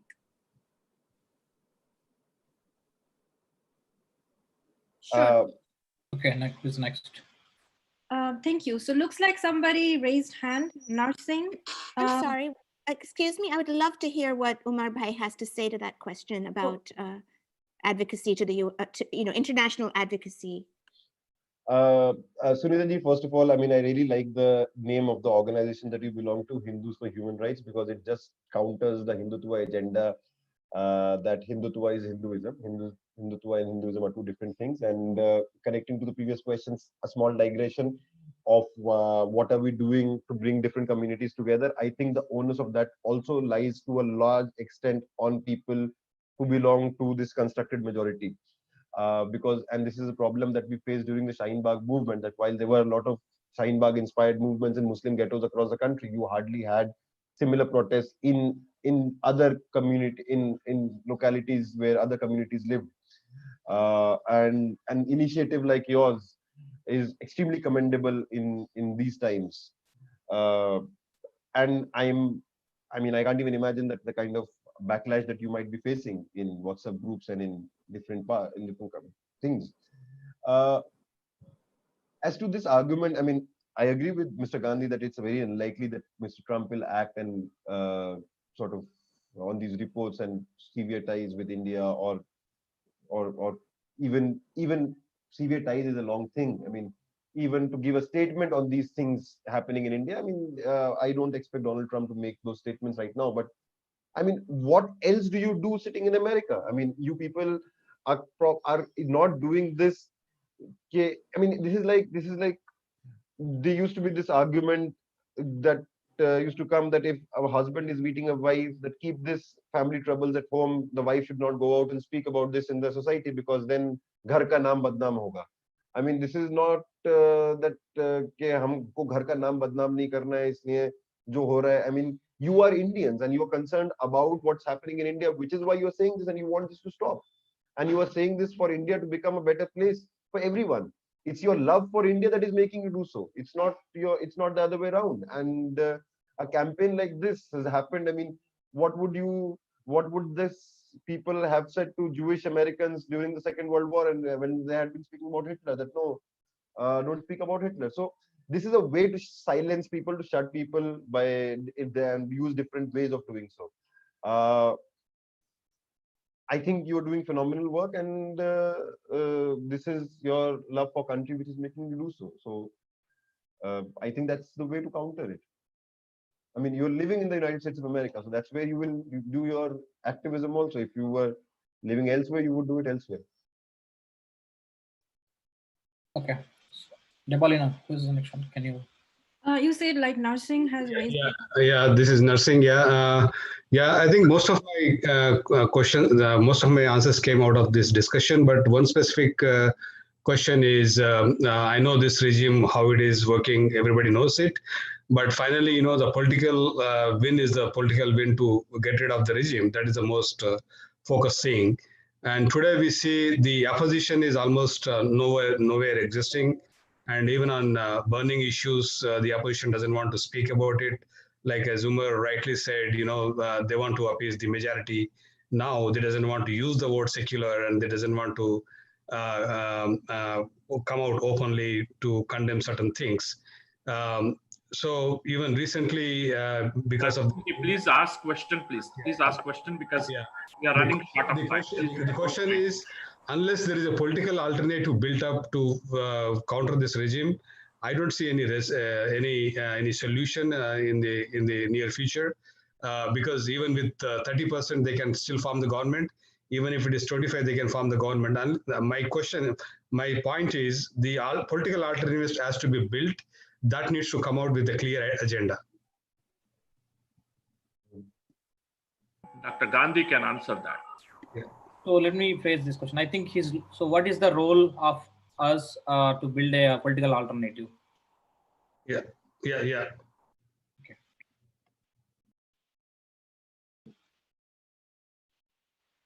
Dr. Gandhi, are you on mute?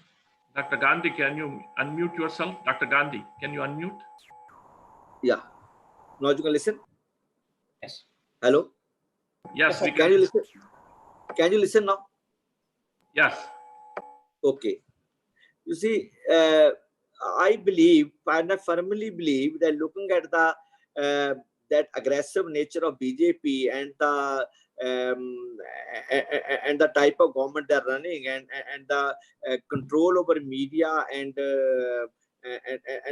other sources at their hands, with a strong organization like RSS at their back, it will be very important not to dump Congress at this stage. Congress is already in crisis. They are in a thinking mood. They are present everywhere in every nook and corner of the country. They still are relevant, and if they shift from left to the center, and the left joins them, that will become a nidus for even the spring forces, pro people, secular democratic forces to rally around and give a befitting reply to BJP during the next election, if at all they hold it. I really fear that with Bipin Rawat as the Chief of Army Staff General, and the political statements he are making, and the interventions he are making in the day-to-day politics of the country, the advice is given to the political parties, there is quite possibility that BJP may not hold 2024 elections at all, and we may be having a different sort of political dispensation, totally with a single party, and it has under any pretext, may it be emergency, may it be danger to the country, or whatsoever, may it be nation chauvinism, may it be religious chauvinism, it can be any pretext.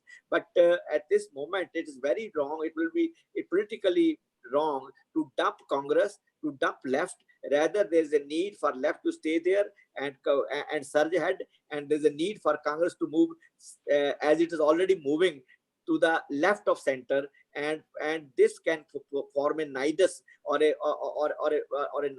central point for other forces to rally in the coming days.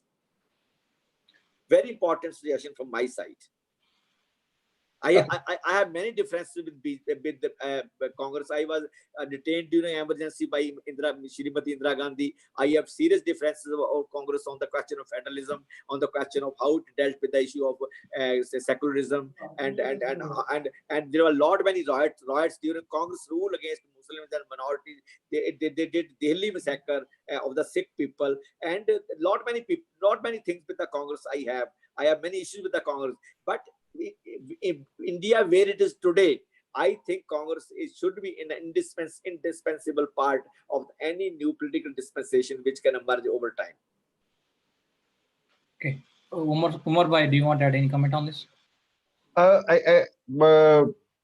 Agreeing with Dr. Gandhi, but to deepen the argument further, that even if Congress and left had come together in a larger alliance in the 2019 Lok Sabha elections, the numbers were still, as the numbers showed, that BJP was still winning. They had more numbers than many parties combined together.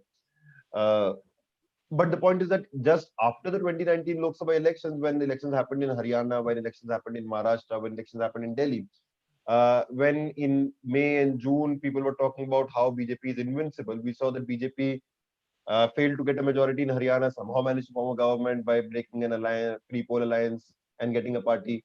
In Maharashtra, they won the majority, but they could not form the government. In Delhi, they lost outrightly. So even at the very heights that BJP was in, they were not being able to manage states. And I think that the post-lockdown situation makes it even worse for them. And here, what the opposition can do to wean away the support that BJP was able to muster in the general elections is to foreground certain agenda and to foreground absolute mismanagement and absolute incompetence of the BJP and absolute lack of interest of the BJP in handling the situation. When it comes to an issue like CAA, when it comes to an issue like the 370, the derogation of Article 370 in Kashmir, one saw that BJP was planning for years and there was minute planning on every detail. But when it came to implementing the lockdown and ensuring food and security to people, even 2 months later, we have absolutely no planning from the side of the government, and we see the distress that is there. It opens a window for the opposition to step in and make the difference here, and this will go a long way. It's absolutely impossible that the kind of crisis that we are facing right now will not have its ramifications on the political structure and on the subsequent election in the coming days. Having said that, and this is where the opposition has to champion, and this will strengthen the opposition as well as bringing some relief to the workers and the working class in India right now. Having said that, the biggest strength of the BJP, I mean, BJP had lost 3 state elections just 4 months before the general elections, Madhya Pradesh, Chhattisgarh, and Rajasthan, but they were still able to muster up the majority that kind of a majority in the Lok Sabha elections, because the BJP has found one thing which जिसके पास कांग्रेस का कोई काट नहीं है, jingoism and communalism.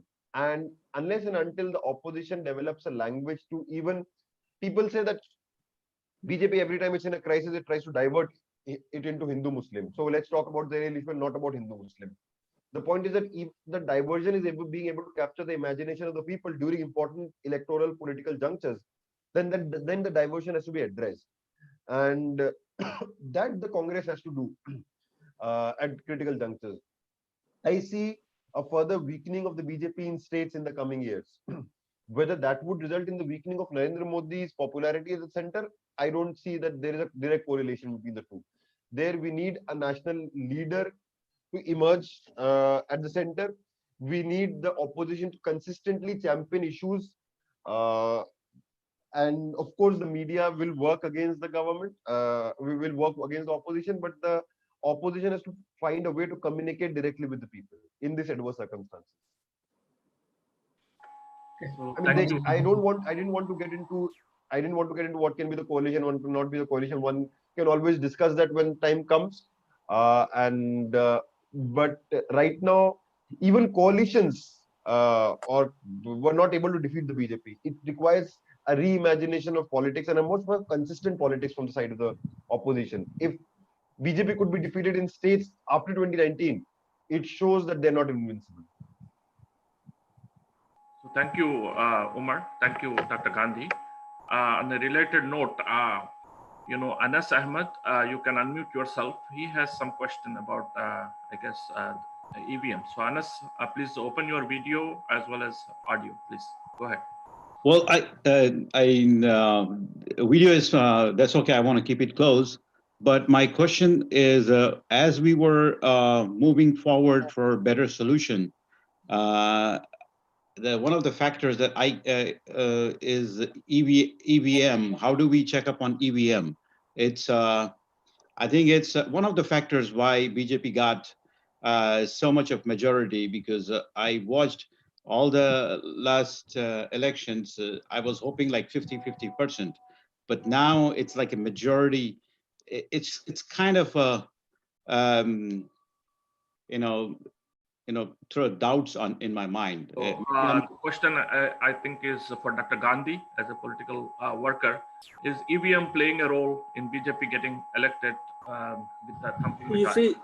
You see, even if EVMs are playing or not playing a role, even if people have doubt about it, the democracy demands that EVM should be banned and there should be paper ballot. It's a judgment of the Supreme Court also. They said in one of judgment that if people have doubts, then that doubt should be cleared, and it could be cleared for in a very candid manner. So, But EVM apart, it is the Indian society which has voted Modi to power. If you go to the Khala just mentioned about the urban scenario, that there is sharp communal polarization in almost all the cities of India. It is very difficult to get houses, rental houses, or even the own a house in cities like Mumbai, and even people like Shwana Azmi and Javed Akhtar had to make a complaint against it, that they are not being allowed to buy a house in a particular building. So there is sharp polarization, but the polarization in the rural India is much more sharper, especially in the cow belt. It is much more sharper as compared to the cities also. So it is not just we can say EVM might have played a role, but and it should be removed from the electoral scene, and letter paper ballot, we should demand it. But simply saying that EVM did the job, it is not correct. It is not it's right comprehension.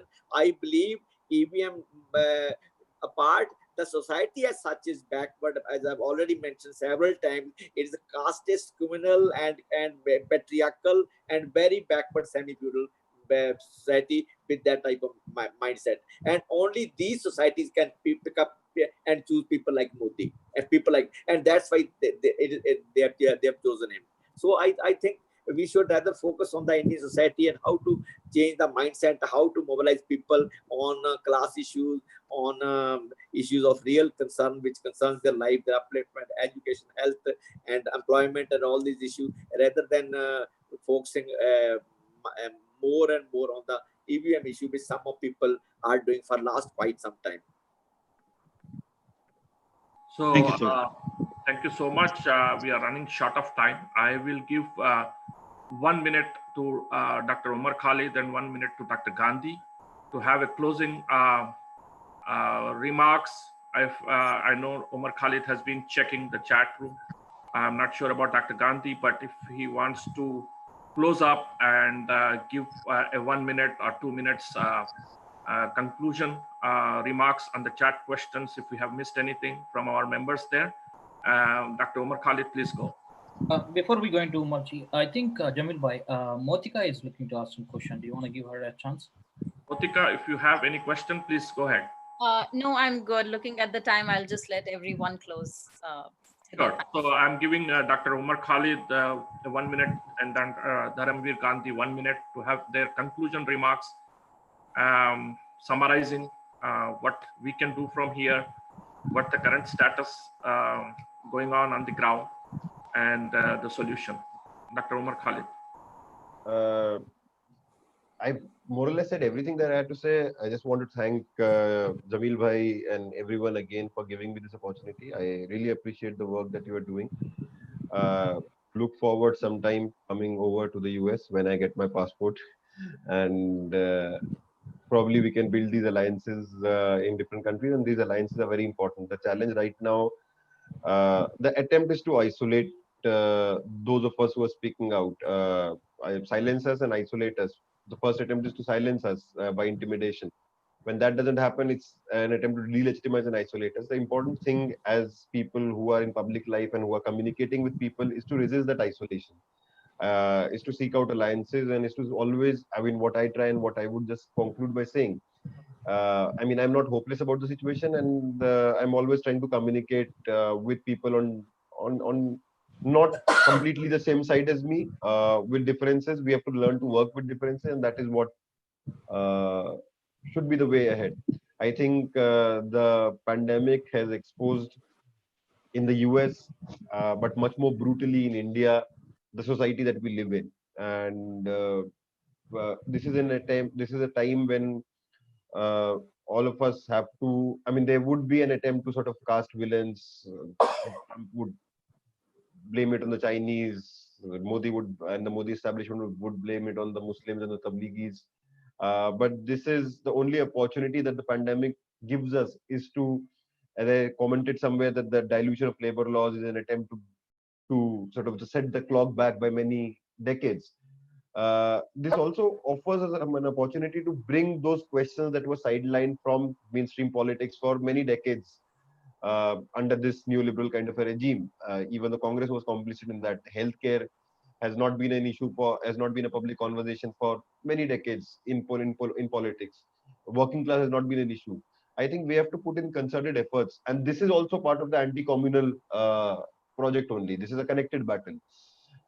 So we have to take it as seriously, and we have to try and have as many conversations in public about it, and so bring those issues center stage. And thank you very much once again. Thank you, Dr. Umar Khalid. Dr. Gandhi, you want to go? Please unmute. I think you have done a wonderful job by allowing us, giving an opportunity to share our views, learn from each other, enrich ourselves. And this was a very useful conversation. And Khalid Bhai has done full justice to the existing political, social scenario in the country. And I, on my part, have tried to trace the root cause of the communal this atmosphere in the country.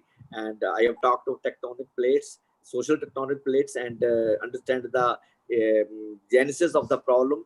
And finally, I have come out with the possible thing we can do right today is give and have the broadest possible alliance of democratic and secular forces with all their inherent weaknesses, may it be left, may it be Congress, so that we can give a tough fight. We can give we can have a frontal attack, and we can effectively counter the propaganda and the acts of the existing political dispensation of the BJP and RSS at the back of it.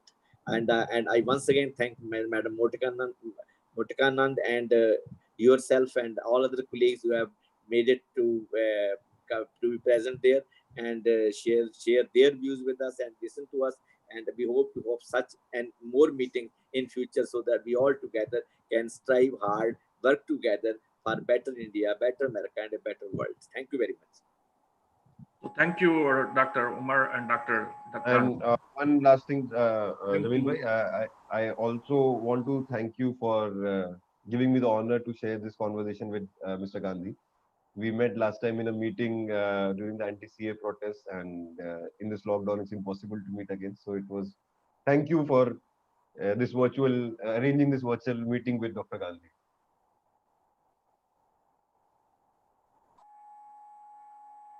Okay, thank you, Umar bhai. Dr. Jamil, you there? Yes. So now, in conclusion, I would like to thank, of course, Dr. Umar Khalid for bearing with my WhatsApp messages repeatedly in the middle of the night and giving us time, his valuable time. I appreciate, I've been following him to come on this webinar for a long time. So he agreed this time in the middle of his busy schedule. So I am really thankful to him. I'm thankful to Dr. Gandhi also for joining us. I would like to conclude and give my conclusion remarks. So as we all know, the activists who are on this webinar, they love India and they're very concerned about India, and they believe that India will be raised not with the power of flesh, but with the power of spirit, not with the flag of destruction, but with the flag of love and peace. The India we know, we love, and that's the reason we are concerned, and we want to join hands with activists all around, particularly Indian community in USA.